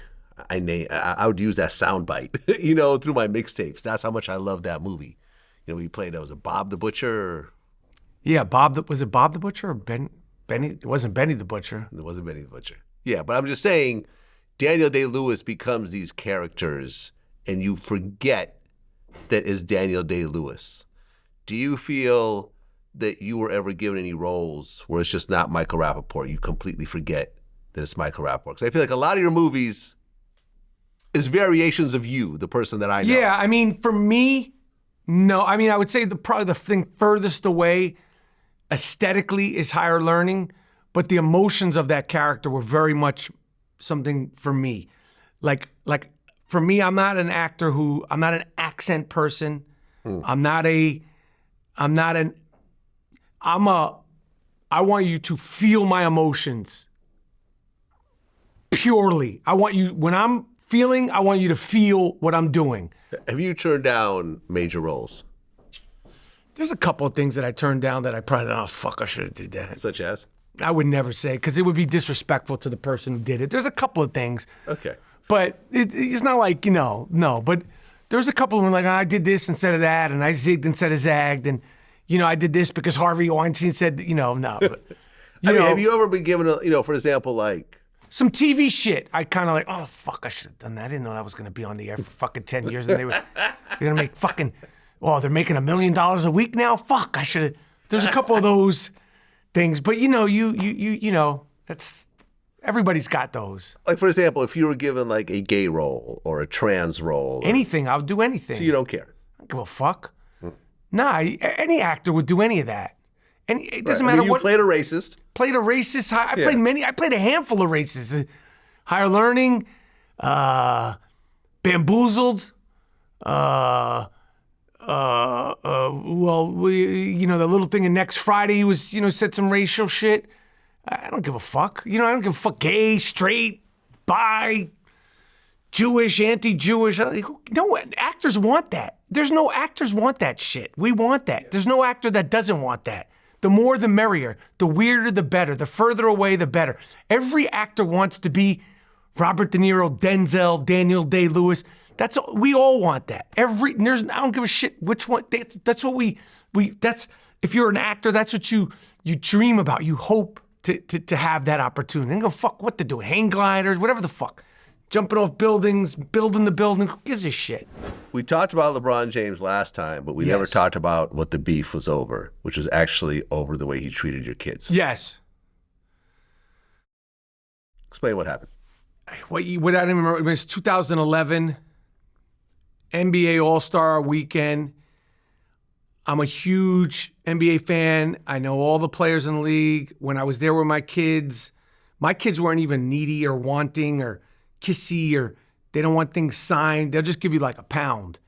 And I had met him a bunch of times beforehand, and I brought my kids over, and I don't know this fucking guy. Just give my kids dap my kids up. And he looked at me and looked my kids off. And I was standing up like, and they were little. The fuck? You said he gave him the Heisman. Yeah. And it wasn't like it was tons of people. It was, and I had met him a bunch of times, this place and that place. You know, I'm a fan, sir. You know, when he came to the league, sir, nice to meet you, sir. And I was like, fuck this motherfucker, man. Like, it was the only NBA player. And like I said, when my kids were young, they were not like, can I have your shoes? Can you sign my, they're just like, dap my fucking kids. They were little. Okay, well, to his defense, LeBron is a mega celebrity. Nah, nope. Okay. This was personal. He's a mega celebrity, and everywhere he goes, he gets mobbed. He wasn't mobbed. He's not like me and you. It was NBA right? All-Star. You and I have fans, and when we go outside, people stop us and ask us for photos and stuff like that. I got more fucking fans than you, but I get what you're saying. But I'm saying none of our fans compare to how many fans LeBron has. Of course. Yes, and yes, you do have more fans than me. That's absolutely true. I'm just kidding. But neither one of us hold a candle to what LeBron goes through. And he's 6'9", there's no hiding. Right, exactly. So what I'm saying is his level of celebrity far outweighs This was us. not that. He looked me in my face and made a decision and I was like, fuck you, man. And also, just being a fan of the sport, like just how you pick apart anybody else. Well, you said that he feels he has a grudge against you because you guys have mutual friends who had a falling out? That's what I heard. Okay. I don't know the details, to be totally honest. Who's the mutual friend? You don't want to touch I heard that somebody did something to somebody's girlfriend. Now, this is 13 years now, 12 years ago. That's what I heard. But I just felt like because I was like, we've always been cool. Like, I see you, what's up, You know who the fuck I am. Okay, well, it is what it is, I guess. Yeah, and but then as far as, but then like when he went to Miami, and then he went to Miami to Cleveland, then I'm just like, you're fucking up the NBA. Like, as a fan, I'm just like, what the fuck is going on here? The big three this, and the Heatles, and the big three Then I'm just like, I don't like you, and you're fucking up the NBA. So just like, but it was the same thing with like Tom Brady, but I never met Tom Brady. But it was, LeBron James is probably the most debated, discussed person in the NBA. That being said, as far as a basketball player, as far as what he's accomplished with his life, as far as what he's accomplished with his career, I don't think that he's better than Michael Jordan, but his career, the body of work, it's the greatest career in NBA, period. Not even close at this point. If you do the whole kit and caboodle, it's unbelievable. I mean, Kobe had a hell of a career. Nobody has a better career than LeBron James. I mean, he's still going. Kobe retired at one point. I'm not saying he's the best. I fuck with Jordan beforehand, but as far as the body of work and even the bubble championship and the Olympics and this past Olympics being the most tenacious, high energized part of that Olympic team, he's on some other shit. I will say, and I'll never say who, but a player in the NBA did once tell me, and the hair on the back of my head stood up when he said, he goes, he's the fakest player in the league. He's the fakest motherfucker in the league. Meaning what? LeBron James is the fakest motherfucker in the league. What does that mean, though? I mean, that can mean anything. When he said it, it felt like he needed to get it off his chest. Okay. That's all I'm going to say. And when he said it, it was almost like a therapy moment. Like, oh yeah, he's the fakest person. What do you think he says the fakest person? I think that he meant that he's the fakest person in the league. I think it was pretty clear. Like, maybe what his presentation and his persona isn't what you get behind closed doors. That being said, we make excuses for Harvey Weinstein being a prick. Steve Jobs being a prick. Michael Jordan was a motherfucker. Kobe was a motherfucker. Yes. Tom Brady was probably a dick. They're all dicks. Yeah. Steve Jobs was a fuck. Right. These people want to win, and they don't care if they hurt your feelings as long as they win. That's teammate stuff. You will work it out later on your own time. The person that said this to me wasn't a teammate, and he said, and I quote, he's the fakest person in the league. That's all that. And I was like, damn. What happened with you in Barstool Sports? It's so fucking boring, and I can't because it's still. It's still going? The litigation is still ongoing? Okay. It's not even interesting. Okay. Fair enough. It's not even interesting. It's not even your demographic anyway. Honestly, and it's like who cares? Well, you've gone at it with a few rappers. Who have I gone at it with? Let's see, you and Meek Mill. Oh yeah. You said Meek Mill, great story, great look, trash rapper. Sorry, Meek Mill, have a hearing problem because he rhymes off the actual beat on everything he's on. Literally off the beat, like no flow. You said Meek Mill isn't even a top 20 rapper from Philadelphia. And you guys are mad at me. You make 300 songs, 5 will be okay. That's a good one. Okay, That's first true. of all, can listen, I do a top 20 from Philadelphia? Top 20 from Philly? You want to name them? That's tough. Hold on. I think I did it because somebody said, well, who are the top 20 from Beanie, Black Thought, The Fresh Prince, Cassidy, PSK, Eve, Freeway, Bahamadia, Corrupt. Who else is there from Philly? There's a lot of them. It's a lot of them. It's a hip hop city. I would say that he's probably top 20 from Philly. My man A-R-Ab, Free A-R-Ab. He's dope. I don't know if you're familiar with him. That young man that passed. Oh. The kid who got shot, killed. YBC Duel? No, he was from Philly. Was he from Philly? Who got killed? I'm not sure. I don't know. I mean, I like Lil Uzi Vert. You like little? Is it Lil Uzi Vert from Philly? Lil Uzi Vert, yeah, he's definitely from Philly. PNB Rock, rest in peace. Is that what you're talking about? Yeah. He was dope. Man, I mean, State Property as a whole were beasts. Eskino is a regular guest on my show now. Yo, I mean, Beanie was a... Beanie, I'd say, is the best rapper out of Philly. In terms of my personal preference. Beanie was... My personal preference. At his height... I fuck with Beanie I remember hard. Jay even said that Beanie could be the next Tupac if he stayed focused, which I feel like Beanie's like more like, when you look back, it's almost like Beanie, what popped in my head right now is Beanie and Ghostface. They both had like you didn't know what was coming out of their mouth, how they were going to say it, but whatever they were saying, you were like, it's just like an off-balance, ill flow. Yeah, I mean, I would say I would put Meek Mill number 2 after Beanie Siegel. Yeah. You put Meek Mill number 2 after Beanie Siegel? Yes. As rapper out of Philly? Yes. No. The best rapper out of Philly is Black Thought. Period. I personally like Meek Mill better than Black Thought. You like and I think Meek Mill? Black Thought is dope. Yeah, but I like You Meek Mill like better. Meek Mill over Black Thought. You'd rather listen to Meek Mill scream, yell offbeat than Black Thought? Number one, he's not always offbeat. But for example, when is he not offbeat? Dreams and Nightmares is a bigger song than The Roots ever had. Dreams and Nightmares is an incredible song. Yes. And how long ago was that? Long time ago. That's an incredible song. It's a prophetic, sort of desperate, and I mean this in the best way, cry. It's an incredible song. Yeah, it is. It's an incredible song. I think that first album was dope. I mean, listen, he has a bunch of dope songs with Drake and everything else like that. I think Meek Mill's a dope rapper. I like his voice. I like his delivery. I personally do not. I don't think he likes me very much, last I checked, but he's never actually said anything negative about me. But we never done an interview, which is why I'm assuming he doesn't really rock with me.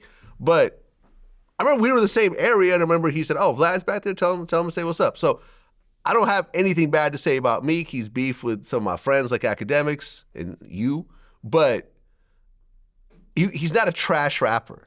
No, and actually, he's not. And you even apologized for calling him a trash rapper. Because he's not a trash rapper. And my man was like, yo, you can't say he's a trash rapper. And I was like, all right. Not at but all. he was like, you say, because I was like, I don't even fuck with any of his shit, but like what I've heard is whack. But he's not for me. And I said he's not a trash rapper. So I took that back. But I will say that him and a lot of rappers these days, it's as if they do their verse and then they put the music underneath it. It's not like they're rhyming off the beat. Like, they're just like, there's a verse and then they put music. And it's like, it doesn't matter if they line up or not. I don't know what the fuck it is.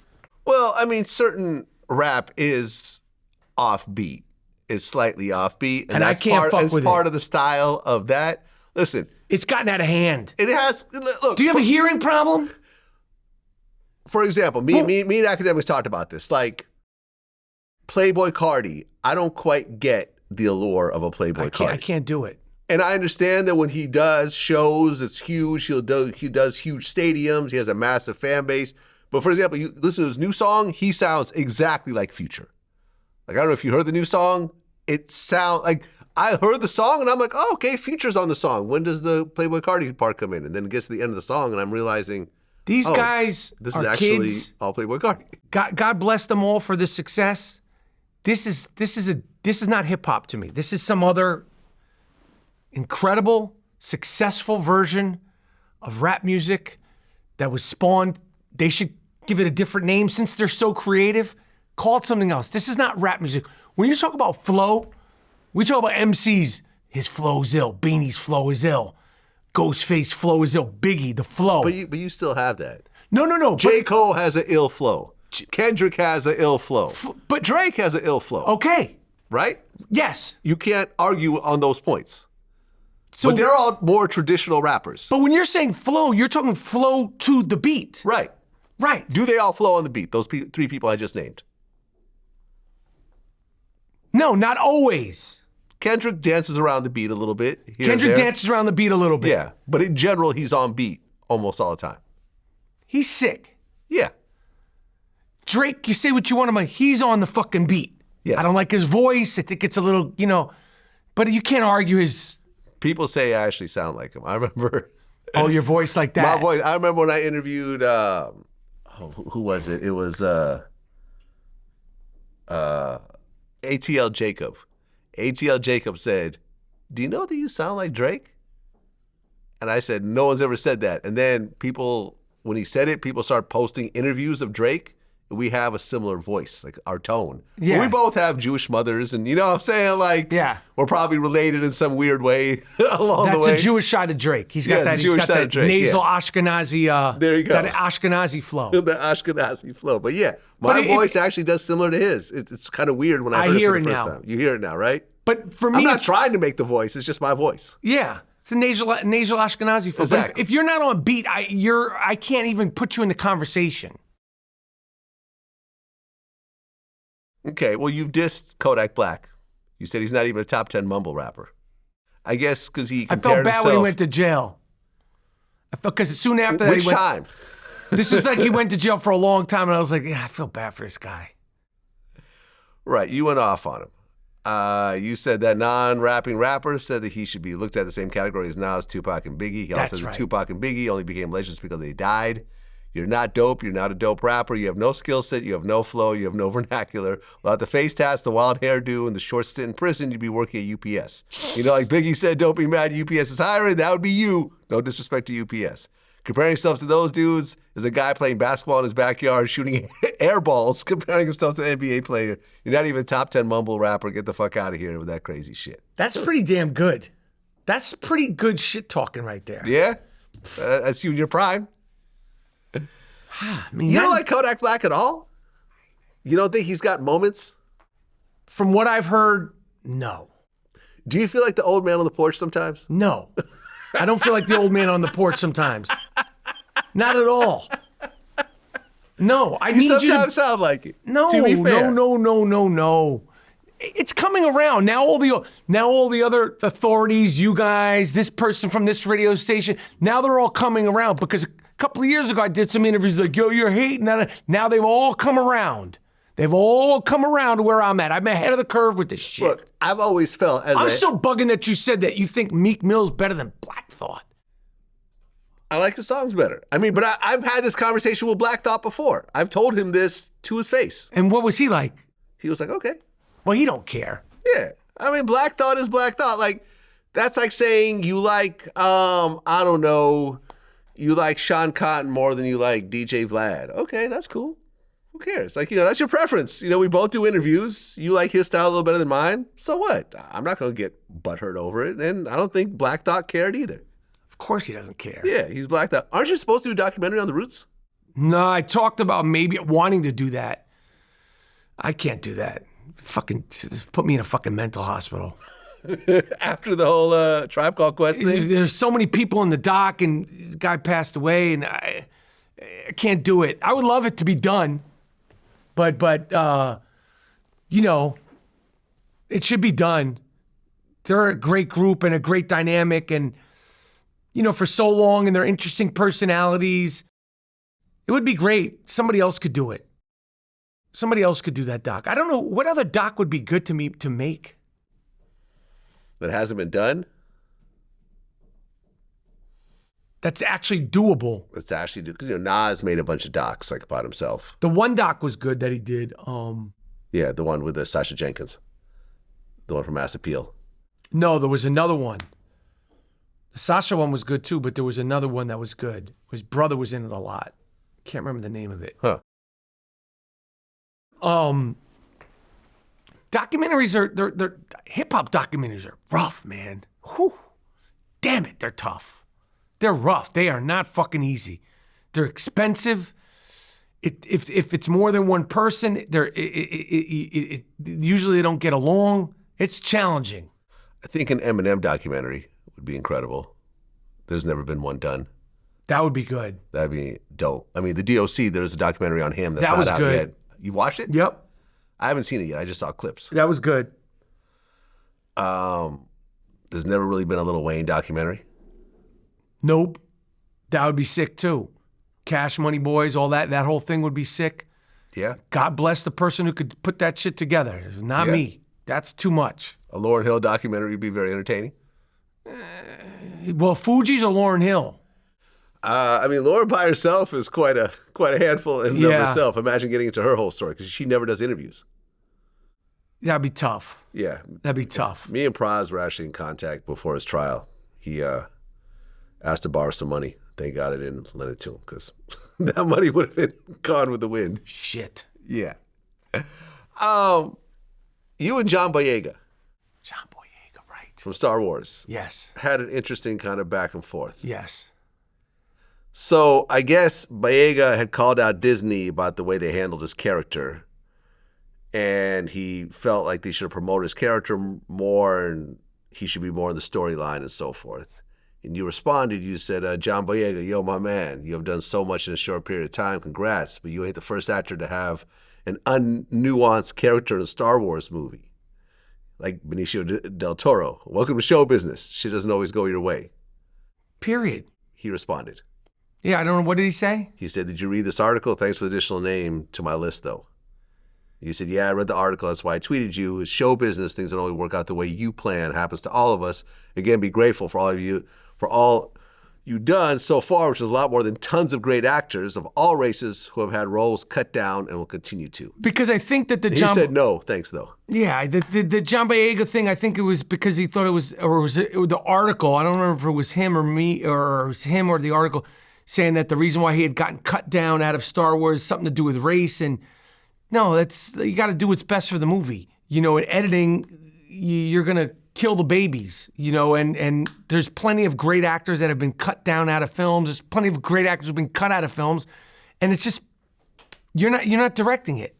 You know, it's like the painting might need more purple and less blue. You might be the blue and we need more purple. We're going with the purple here. And we thought we were going to need more blue. And now when you're in especially a Star Wars film. But I think he's a really good actor, John Boyega. Yeah, no, I think he's dope. And you're right. You have no control over the final cut. Period. You know, I interviewed Dion Cole recently, and he did You People with Eddie Murphy. And he said there were like 5 scenes that they did together, but only one scene made in the movie. The other 4 just never came out. It has happened to everybody many, many, many, many, many times. It's part of the deal. It sucks, but, you know, it is what it is. But to make it a racial thing, it's... Oh, is that what he did? He tried to say... I felt like the article was something... There was something... It wasn't him just saying about being cut. It was something regarding race. I feel like it was. That's why I mentioned in my tweet back the race. I'm like... Because I think his character might have been the first lead black character or something. I can't remember. Well, no, there was Lando Calrissian. Of course. You know, in the new wave, Billy D. Williams. You know, but the great Billy D. Williams. Yes, the great Billy D. Williams. But I thought I mean, shit, that role, I'd never heard of him before. I know he did a few things here and there, but when he was introduced in the new Star Wars movie, I'm like, okay, this guy's in the game now. And then I kept seeing him films afterwards. So you can't say that being in Star Wars didn't give a huge boost to his career. Even if you were cut out the entire film, being in Star Wars, it's true. He already got work off of being in Star Wars before Star Wars came out because you're in Star. They could literally cut you out of the entire film. You know, I don't know, Twitter sometimes. I don't like to, I remember it was about race. I feel like this was on the heels of everything's race. Of course. Yeah, and I'm always just like, huh? But I've taken a corner. I've changed a corner for that because I don't give a fuck about that shit right now, and I just don't. I only speak up for Jews and only speak up on behalf of Jews in Israel. That's it. Because when I've spoken up in the meantime, when I've spoken up about so many other things in the past, whether it's benign bullshit like hip hop or more important things like Eric Garner, George Floyd, Tamir Rice, Black Lives Matter, LGBTQ, any of that stuff. So many of those people since October 7th have disappeared. So many of those communities have disappeared. So I keep my rants and my raving and my strong shit. I don't speak on behalf of nobody else except for my own people now. Well, and I think it's kind of fucked up that I'm at that place, but I'm genuinely in that place. No, I feel you. Well, you said that Kamala lost your vote over the Democrats' stance on Israel, and you said you're now a one-issue voter. My money in Israel, and that's why you're not voting for Kamala Harris. Do you still hold that stance? Oh yeah, I'm. Well, that's a two-issue voter, but I am a. It is of the utmost importance to me that Israel is protected. Israel is given buys, because it's not just given. They don't just get these weapons for free. They do pay for these weapons. That's a very, very important part. They don't not just, here, take this $1 billion worth of weapons. It is of the utmost importance to me that Israel is given everything it needs to protect itself and protect its sovereignty going forward without question. And the back and forth and the hemming and hawing and the good cop, bad cop of the Biden-Kamala administration has been disgusting. I think that they've held up this operation. And yeah, I'm voting for Israel on my money, period. I'm not in the racial politics. I don't give a fuck. So you're voting for Trump? I'm not saying that. Well, there's only two people running. I might not vote. Okay. I might not vote.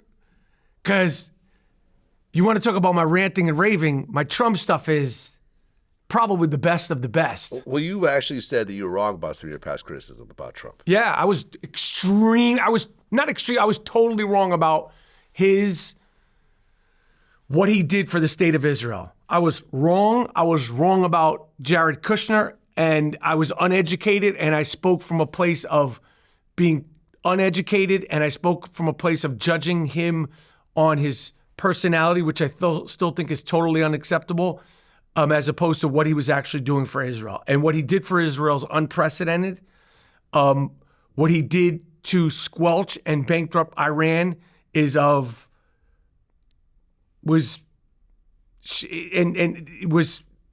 it kept Israel in check, and it kept Iran in check, and essentially it kept Hamas, Hezbollah, Houthis, and all the proxies of Iran in check because they didn't have the money. They were bankrupted. And him bringing the capital to Jerusalem and all that stuff, I was wrong. And I'm glad to say I was wrong. And people are like, that's so big of you to admit when you're wrong. I'm like, I said the fucking Knicks were going to make it to the finals last year. I was wrong. I thought my first wife was going to be my wife forever. I was wrong. You're wrong. So to say something about a politician, I was wrong. And I got a lot of compliments for that. I'm like, I'm wrong all the time. Just today, I've been wrong many, many times. Doing this interview, wrong decision. But I was wrong. And that being said, do I like the way Trump articulates himself? Fuck no. Do I like the way Trump is articulating himself as of recent about Israel? No. But we're in a time where Israel must be protected and supported 500%, period. And I have to make a hard decision come November 5th. Mm. Well, you were begging Mayweather to beat up Logan Paul before their fight. Begging who? Mayweather to beat up Logan Paul. I know. Which he did, more or less. And beat him up enough. But now you have Mike Tyson versus Jake Paul. Are you going? I'm going to try to. I'm going. I'm going to be in Dallas, so I'm going. Okay. You want to go together? Yeah, let's do it. Let's do this. I want Jake Paul I want 61-year-old Mike Tyson to fucking beat the shit out of Jake Paul. Is this a sure bet? No. My money's actually on Jake Paul. I've said this publicly. I understand. Because this is not because Mike he's 61. Tyson. Yes. Well, he's 58. I thought he was 60. No. Let me see. Mike Tyson, age. He is 58 years old. Jake Paul's 28 years old. There's a 30-year difference. Jake Paul's not a real boxer. Jake Paul is a LA Fitness athletic guy who I don't know if they do drug testing before and after his fights. I'm not sure. Right. This is not a sanctioned fight because they're actually using, I think, 12-ounce gloves. And there's 2-minute rounds? Something like that. Hold on. 8 rounds. 8 rounds. And they're using 14-ounce gloves. 2-minute rounds. I believe 2-minute rounds, yeah. Let's go, Mike. Let's go fucking Mike. Let's go, baby. I need tickets, though. I need tickets. I need ringside joints. Oh, ringside? I mean, I don't know anyone close to. I don't know ringside, but, within the... Somewhere, yeah. Some sweat might hit you. Yeah. You want that. I'm such a boxing fan. I want Jake Paul. I've rooted for him. The only fighter he fought was Tommy Fury, and he lost that fight. Right. This is a joke. I love the sport. It's bad for the boxing. It's turned a generation of young people into thinking that's what boxing is. Boxing used to be everything. There's still some great fighters, but the sport itself is in such a bad place. And this guy has got a fake championship belt that he bought. Who buys a championship belt for themselves? Jake Paul bought his own championship belt. Or somebody gifted to him. You're not the WBA or WBC champion. No. You didn't beat Rocky Balboa, Rocky Graziano, Rocky Marciano. What's the fucking belt? Right. What's that fucking belt he walks around with? It's his own belt. You're not Marvin Hagler. No. You're not Hector Macho Camacho, no, Tommy the Hitman Hearns. He's a YouTube boxer, but he's made tons of money, and I felt he brought excitement to the sport. No. He's brought excitement to himself. He hasn't brought excitement to the sport. You talk about a freak show. This is a freak show. I want nothing more than Mike Tyson to knock this motherfucker out. Badly. Fake Paul. I don't know if it's fake boxing, LA Fitness. In fact, Tyson might get hurt in the process. I don't think Mike will get hurt. Fuck. I hope that doesn't happen. He's almost 60. I don't think that Jake Paul can hurt Mike Tyson. Jake Paul's pretty strong, man. 2-minute rounds. Big gloves. I think Mike's going to do good.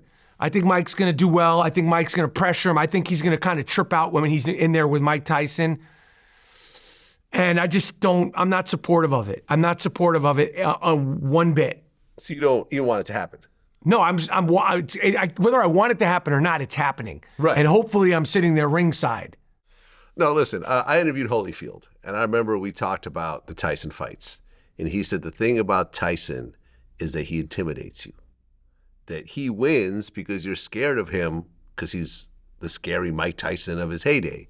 But he was like, when I fought him, I had to show him that I wasn't scared because I wasn't. Holyfield was not scared of Tyson at any point because they had actually fought when they were younger. I know. So he said once he got in the ring with Tyson, Tyson saw that he can't just bully him and scare him. You saw a very different fight This is where the ear biting comes in and everything else like that, you know. I don't think Mike's looking for the intimidation factor now. I think Mike's looking to have a huge payday. Be in condition, yeah, not get hurt, and to inflict pain. I think he knows that the intimidation factor is not there, but I think, you know, there could be that like, oh shit, I'm in here with Mike Tyson. Tyson is still intimidating. I interviewed him and he got pissed off at me in the middle of the interview and it was a scary moment. Yeah, Mike is, you know. He is still Mike Tyson. Yeah, if he lunged at me, my security wouldn't have made it in time. Like, I would have been seriously hurt. He's Mike Tyson. He's Mike Tyson. So hopefully that going into it, you know, we haven't seen Jake Paul really get hit yet. And well, he lost to Tommy Fury. Yeah, but he didn't get hit. It was a decision, yeah. Tommy Fury. Who's Tommy Fury? I mean, this is a joke. He lost to Tommy Fury. What the fuck? Right, and he does fight a lot of older boxers. And UFC guys. Smaller guys. Yes. You know, basketball players. Come on, man. This guy's a joke, man. This guy's a fucking joke. I was happy one of his fights, he had one of my rants in like a thing. It was like, fake Paul, you another, like in the sound. He actually I was like, put it in? That's funny. Well, last question. Since our last interview, the Kendrick Drake battle happened. Would you say that this is the greatest hip hop battle of all time? Absolutely not. The Kendrick and Drake battle is not the greatest battle of all time. No. What box does it not check?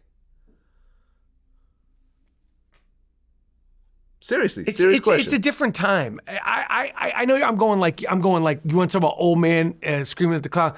I've said that the greatest battle performance of all time is when Kool Moe Dee, Busy B, and Busy B in his grill, in his face, live. Okay. Live. In person, he didn't know it was going to happen. Come on, Busy B, I don't mean to be bold, but put that Diddy bullshit on hold. That's it. And then he went on and on and on and on. Okay. So that, I got to go with Roxanne Shante, UTFO Fun, obviously, you know, LL. And who? LL and what? Moe Dee. Right. Cannabis. I would still say all these battles you named, I would say the Kendrick and Drake battle would actually stand on top of them. I mean, there's Biggie and Tupac, but Biggie never really responded. Biggie didn't respond. So and it's then hard to put it. That's not a good beef because it ended so terribly. You know, Ice Cube and NWA. That was good. That was good, but NWA just took a few odd shots at him, and then when he came with no Vaseline, it was over. The difference between all those beefs and now is that they have the ability to put the songs out so quickly. Yeah.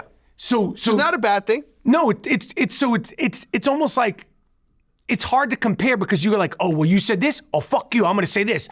And whereas it was right. There was like 10 songs that came out during this beef, and then you had the J. Cole.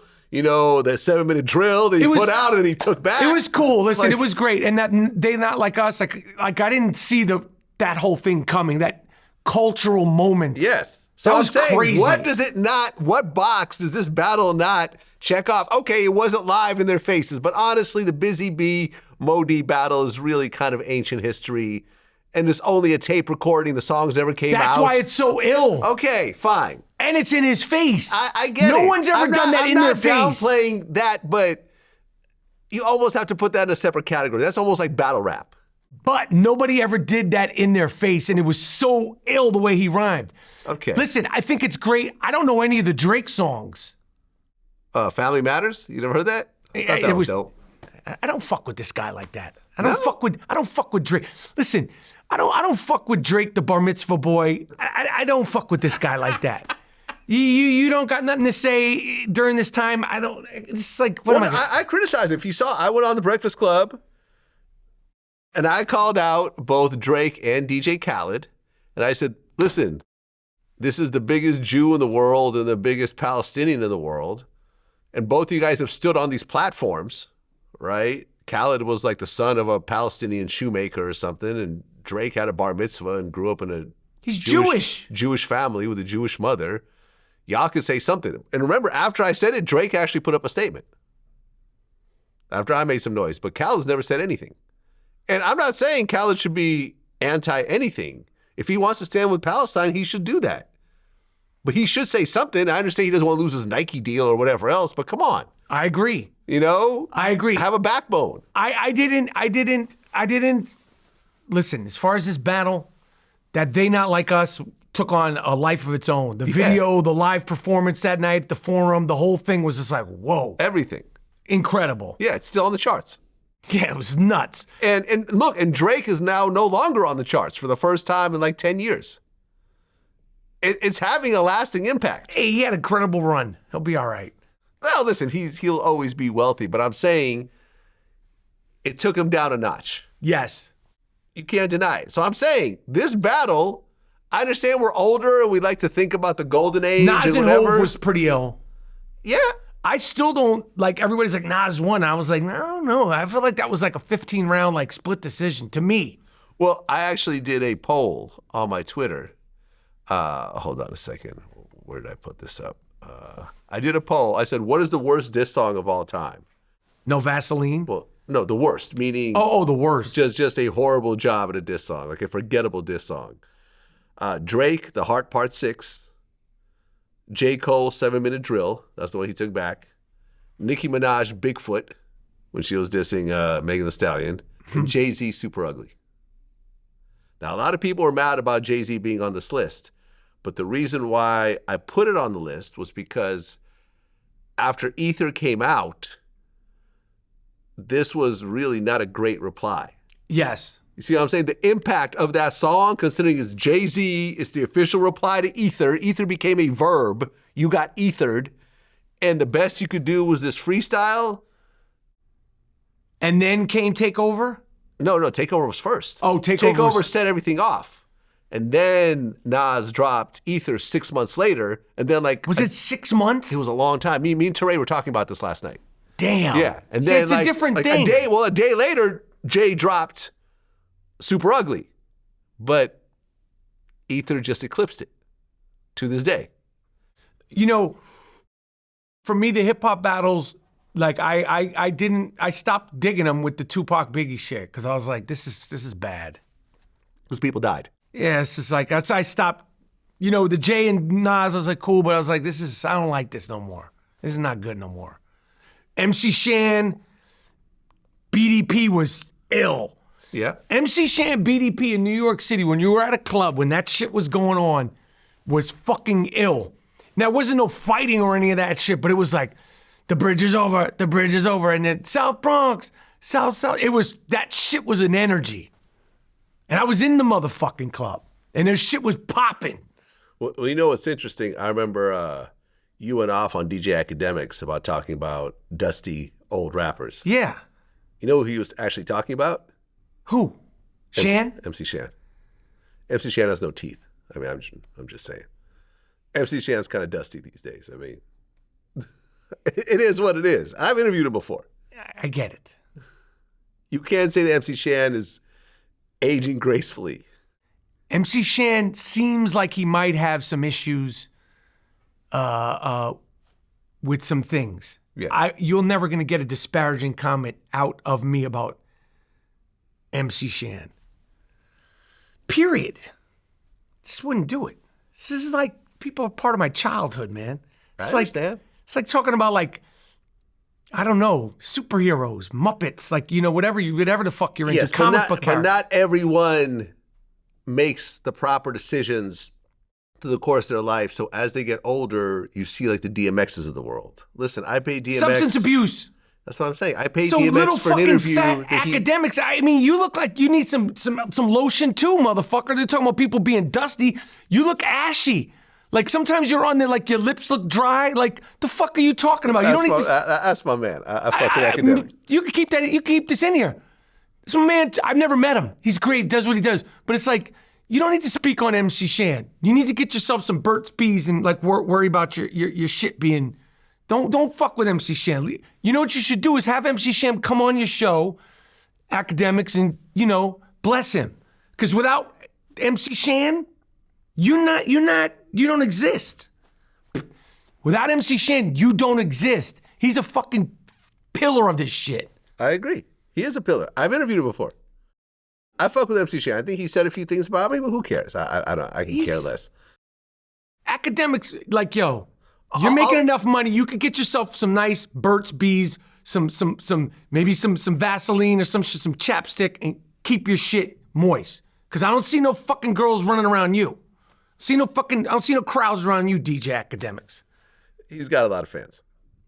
I'm just fans. saying. You can't say that nobody cares or listens to Academics. I just said I didn't say crowd. I'm not saying he's not. All I'm saying though, but look, like you and I are in the hip hop community in our own way. Yeah. In terms of who we interact with, our friends, our role, and our what voice. they mean to me. It's not even that. And it's what just, they mean to me as well. I know. So you know. So that's why I understand it. But the thing is that it saddens me when for example, I've said this like.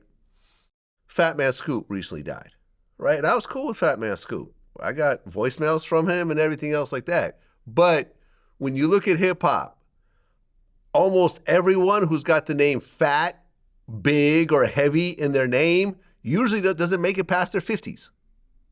Sometimes even their 40s. Sometimes even their 20s, like Big Pun. So I think, it's cool to... I'm fat and obese and the women love me and, look at my big belly. And then you go and die when you're 41. I understand. You see what I'm saying? Like we have to. Of course. We have to think about the future. If you are doing hard drugs like a DMX and possibly MC Shan. Yes.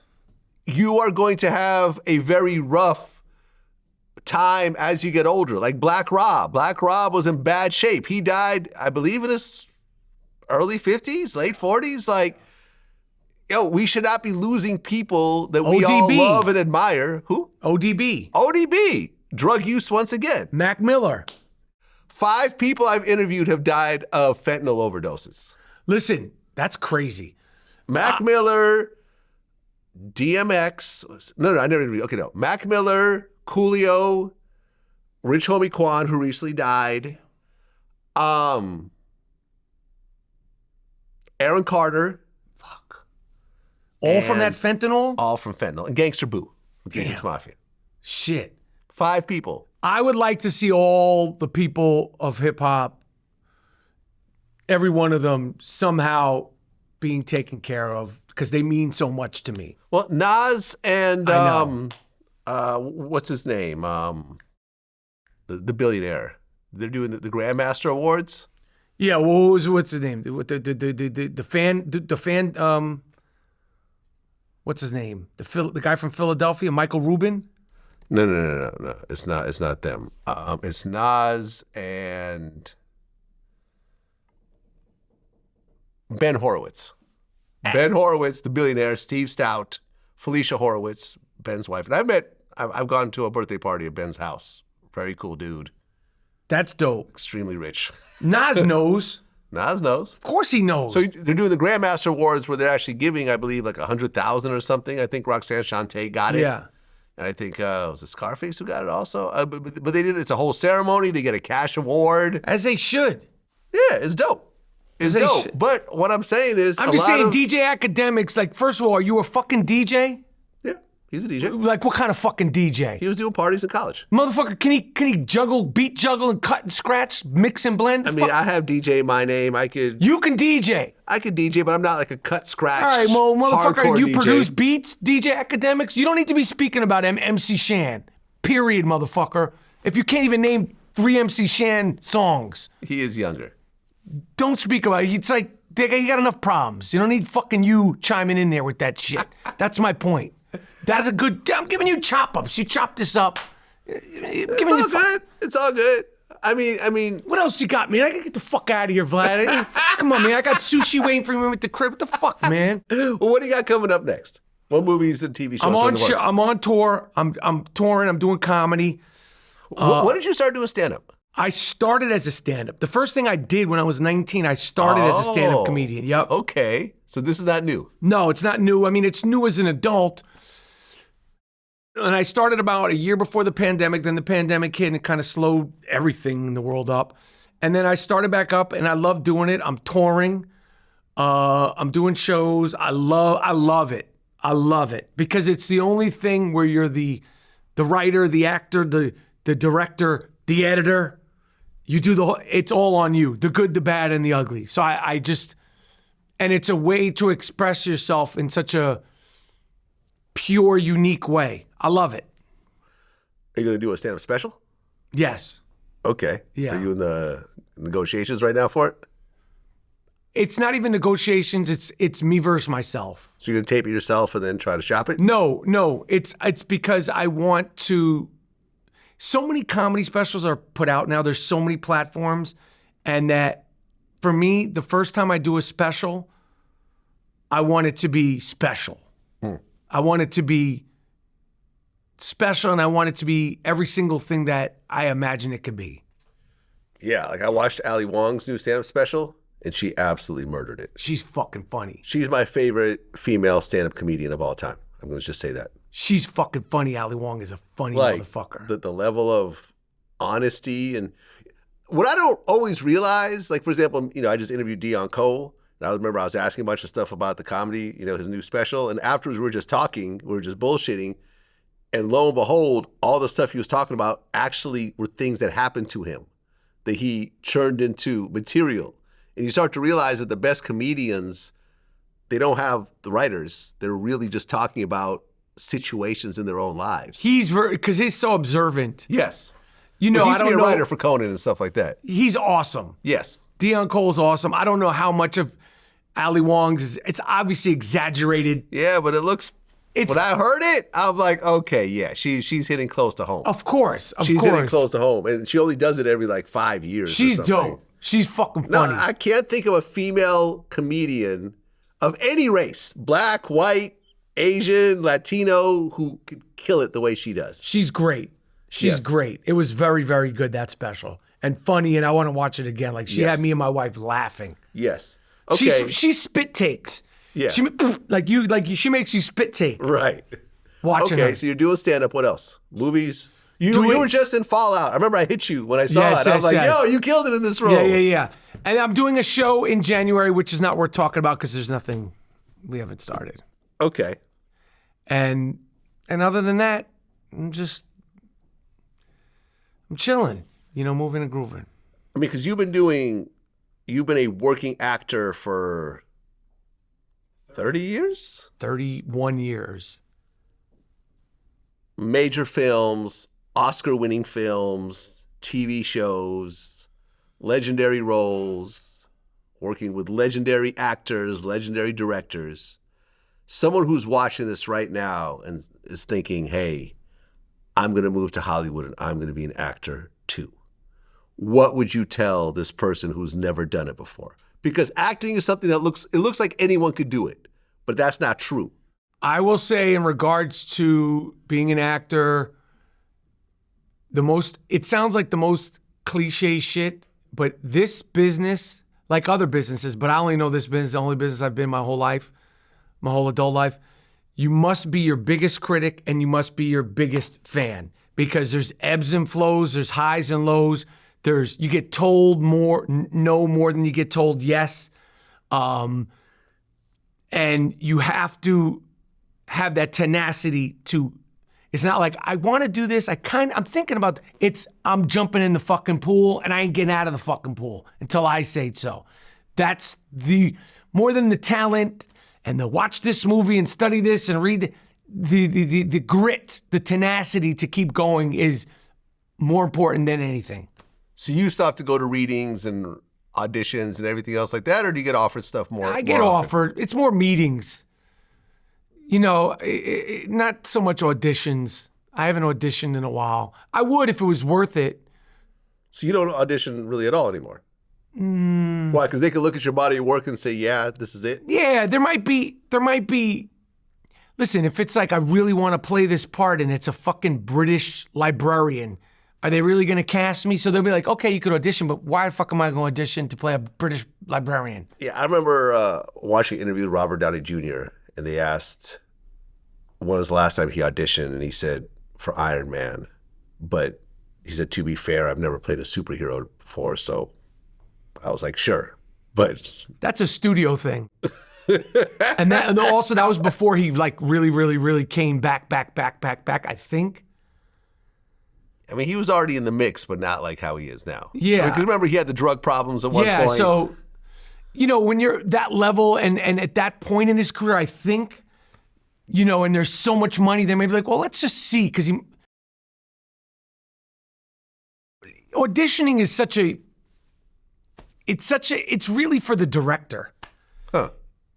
It depends. Like if you got an actor and you've done a certain amount of things, like you can tell what they can do, what you want to see them do. Like the movie Punch Drunk Love, Paul Thomas Anderson, Adam Sandler. He wrote that for him, and Adam Sandler had never done anything like that. But he knew there was something within Adam Sandler that can do that. So it depends. I would certainly audition, but I'm not auditioning to play a New York cop. Either give it to me or not. Hey, what the fuck, man? I've been nice New York cop, corrupt New York cop, been a pushover New York cop, been a friendly New York. Like, what do you want from me, man? I do all of, you know what I mean? So, unless it's Scorsese. Then you'll audition.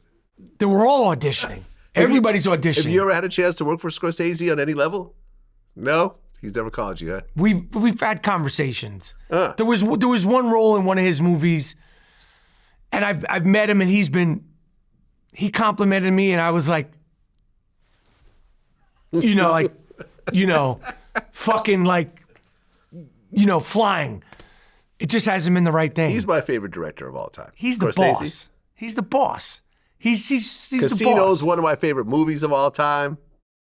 Which one? Casino. Yeah, I mean, he's the boss. I mean, he's my guy. I love Martin Scorsese. I adore Martin Scorsese. I love him. Yeah, I was watching a Joe Pesci interview recently, and he was saying he was on the set of, might have been Casino or Goodfellas, and he was doing the take, and he was throwing all types of fucks and shits and whatever. And I guess there was a studio guy there. He was like, "Hey Martin, do you think maybe you want to tone it down a little bit? Because think about TV. When it gets to TV, we're gonna have to cut all this out and everything." Martin's like, yeah, I guess that's an interesting point. And then Joe Pesci was like, "Hey Martin, you do TV movies now?" And Martin's like, "Yeah, you're right. Fuck this shit. Say whatever you want. Go ahead, swear to fuck these TV movies. I don't do TV. I do movies. Go ahead, swear even more. Fuck these studio guys." And he just went off. And that's funny. Joe Pesci did Joe Pesci, and look, we're still talking about these roles that he did during that time. Come on, man. This is a different level. Oh yeah. Yeah, I mean, that's my dude. Have you ever been asked to be in the Marvel or DC universe? No. No? I think I might have. I've had some meetings for some parts, but I've never. What am I going to play? Fucking Superman? Fucking Captain America? I'd play a bad guy in one of those movies. I'd be a good bad guy. Yeah? Fuck. I mean, shit, look at Heath Ledger. Would you say that he would be the best Joker of all time? But look, the pretty boy that was in Knight's Tale, that guy, and look what happened. He's dope. Think about it. I would say, would you say that he was a better Joker than Joaquin Phoenix? It's hard to say. I mean, it's hard to say who's a better Joker. I mean, his performance is incredible. I think the movie The Joker is a more full-fleshed character. He's in every scene. He's got a whole movie to himself, yeah. Yeah, so they're both great, and they're both excellent interpretations. I personally like the Joker movie better than the Dark Knight movie. That's just me. That's me. But, again, they're both top of the top. I mean, they're both phenomenal, but I would say Joaquin Phoenix has done these types of roles before. Seeing Heath Ledger totally transform. Remember how I was talking about earlier, how you forget that this is the actor Heath Ledger. He was awesome in that became a film. totally different human being. Great actor. With his voice, everything, his actions. He was awesome. The makeup. He was awesome. And I would say it was way better than the first Joker, Jack Nicholson. Yeah, Jack that Nicholson was more comic book. But it was more of a goofy kind of... But if Jack Nicholson had done it dark... Yes, which he didn't do. Straight dark. Straight dark. I mean, it was dark. It was scary, but it was fun. But it wasn't... But if Jack Nicholson had done a version of the Joker that Heath Ledger did at that time, when Jack was still in his prime, but it was different film. It's a different film. I get it. I mean, way better. What's the name of the guy the worst Joker? Jim Carrey? No, he was. No. Not Jim Carrey. You know what I'm talking about. Yeah. With the face tats. Face tats. Oh, Jared Leto? Jared Leto. And he's a good fucking actor. But that film not was as awful. the Joker. No. The Joker was awful. No. Yeah, I Played agree. the worst Joker ever. Yeah. Ever. Yeah. And you got to think that the Joker is the most famous comic book villain of all time. Period. Penguin? Well, now Penguin's because of the... Have you watched The Penguin? Yes. Phenomenal. Excellent. Phenomenal. Yes, I'm behind. And the actor who plays him, Colin Farrell. Yeah. My God, you can't tell the No, makeup. that the makeup acting. is crazy. Once again, and this is what I say, like, look, if you're an actor, if you're a great actor, you forget who you are actually watching.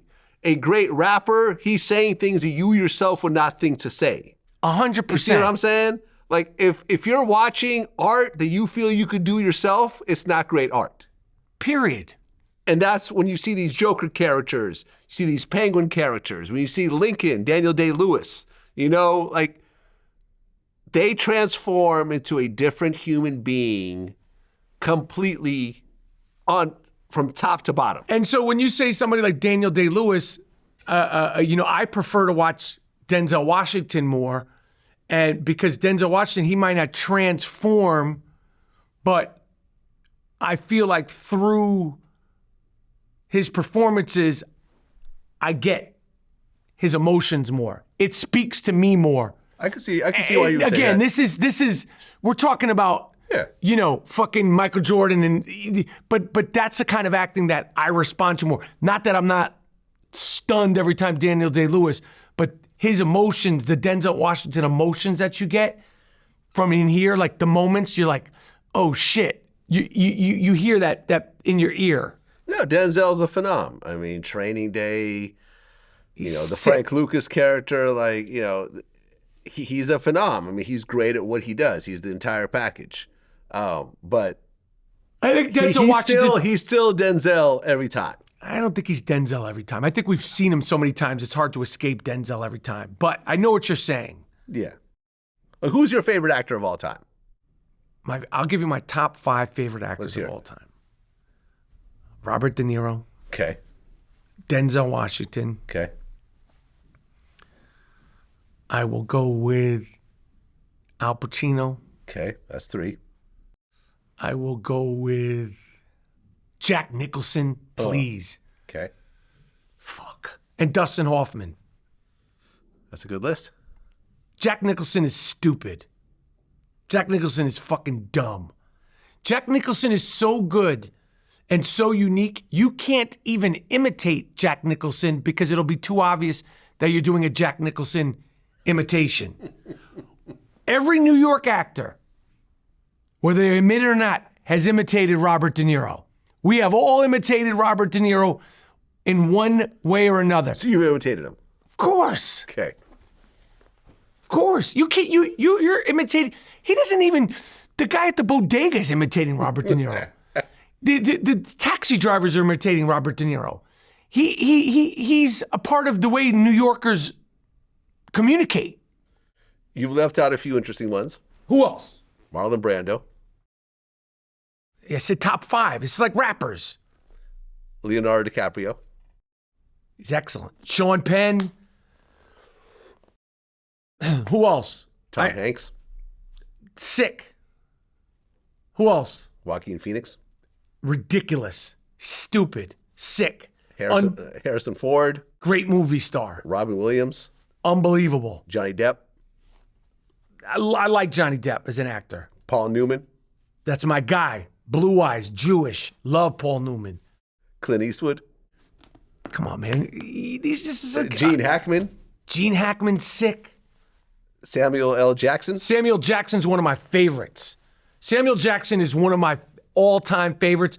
And Samuel Jackson makes it look effortless. And some might go, well, Samuel Jackson plays the same. Samuel Jackson is seamless. Yeah. Sean Connery. Sick. Yeah. Sean Connery, You can make arguments for all these guys. James Caan. It's like saying your top 20 rappers. It's like you might leave out, you could leave 20 out. I just get 5 off the dome. Yeah. But the ones who, Bobby D's, listen, I could do a top 10 Robert De Niro supporting roles. Yeah. That are ridiculous. Forget the starring roles, supporting roles. That are like, Robert De Niro is ridiculous. He's my guy because he speaks to me the most. John Travolta. Yeah. Yeah. I mean, look, like, you'd be hard pressed to find a better artistic performance than Al Pacino in Scarface. You see what I'm saying? Like take that performance. Dog Day Afternoon. You forget that Al Pacino's not even Spanish. He's Italian. He's not even Cuban on any level. And yet. The Godfather, Serpico. I mean, Heat, Al Pacino. Like those actors from that period of time, like it was like before the dunk. You know, you watch like 60s, like 1963 basketball. That's like before Al Pacino, before Marlon Brando, before. It's like these guys were dunking and these guys weren't dunking. They made it realistic, hyper realistic. Yeah. They brought the tangible reality as opposed to this wooden style of acting. And that was from those guys. There's like a handful of them. Gene Hackman, Marlon Brando, Dustin Hoffman. There's like Jack Nicholson. They made it where it's like real shit. Robert De Niro, he invented he brought the bada bing he invented that vernacular and brought it to the screen. In Mean Streets, there was no, I'm gonna fucking, all this shit we see. Yeah. That's from Mean Streets. There was no character like that in movies. I remember when I interviewed Alan Hughes, because remember, Tupac was supposed to be in Menace to Society. The whole thing fell apart. But Tupac agreed to do the film, but he only wanted a minor role because him and Singleton had made a pact with each other to be like Scorsese and De Niro. They were supposed to, come up together, and Tupac was supposed to do all the main roles in their movies and, and so forth, just like how he was supposed to be in Higher Learning. So the two of them were supposed to come up together, but then, Tupac died. So that's what happened. Greatest actors turn rapper. Turn actor. Actor turn rapper turn actor. Rappers turn actor. Or rappers that have acted. Exactly. Although he started with acting and then he became a rapper and then he became an actor. Yeah. Mos Def, great actor. Over Tupac? Tupac's body of work is so short. I felt like after Juice, Poetic Justice, he was doing movies just to do movies. Juice is great. Juice is, to me, his performance in that reminded me of Robert De Niro in Mean Streets. Same energy. Unpredictable. Did you ever come in contact with Tupac? Yeah, I think we talked about this last time I was on here. Yeah, a couple of times. He was fucking awesome, man. I was fucking, he's Tupac. When he was in Juice, I was like, yo. And this is before, clown around. This is after clown around, get around. But Juice, I was like, yo, this dude is like. No, he was a real actor. And, in fact, he was supposed to be in Independence Day. Oh, shit. Yeah, think about that. Damn. Think about his version of that role. There would be no Will Smith, potentially, if it wasn't. There would be Will Smith, the TV star, but Will Smith, the A-list action star, may not have happened if he didn't get that role, because that's what set him off in that direction. Think about that. What a shame. I gotta get the fuck out of here, man. You got me. That's what it is. Michael I'm canceled Rapaport. on so many. You got me canceled politically, culturally, sports. Yeah, you might as well just quit the business after this. Until next time, peace.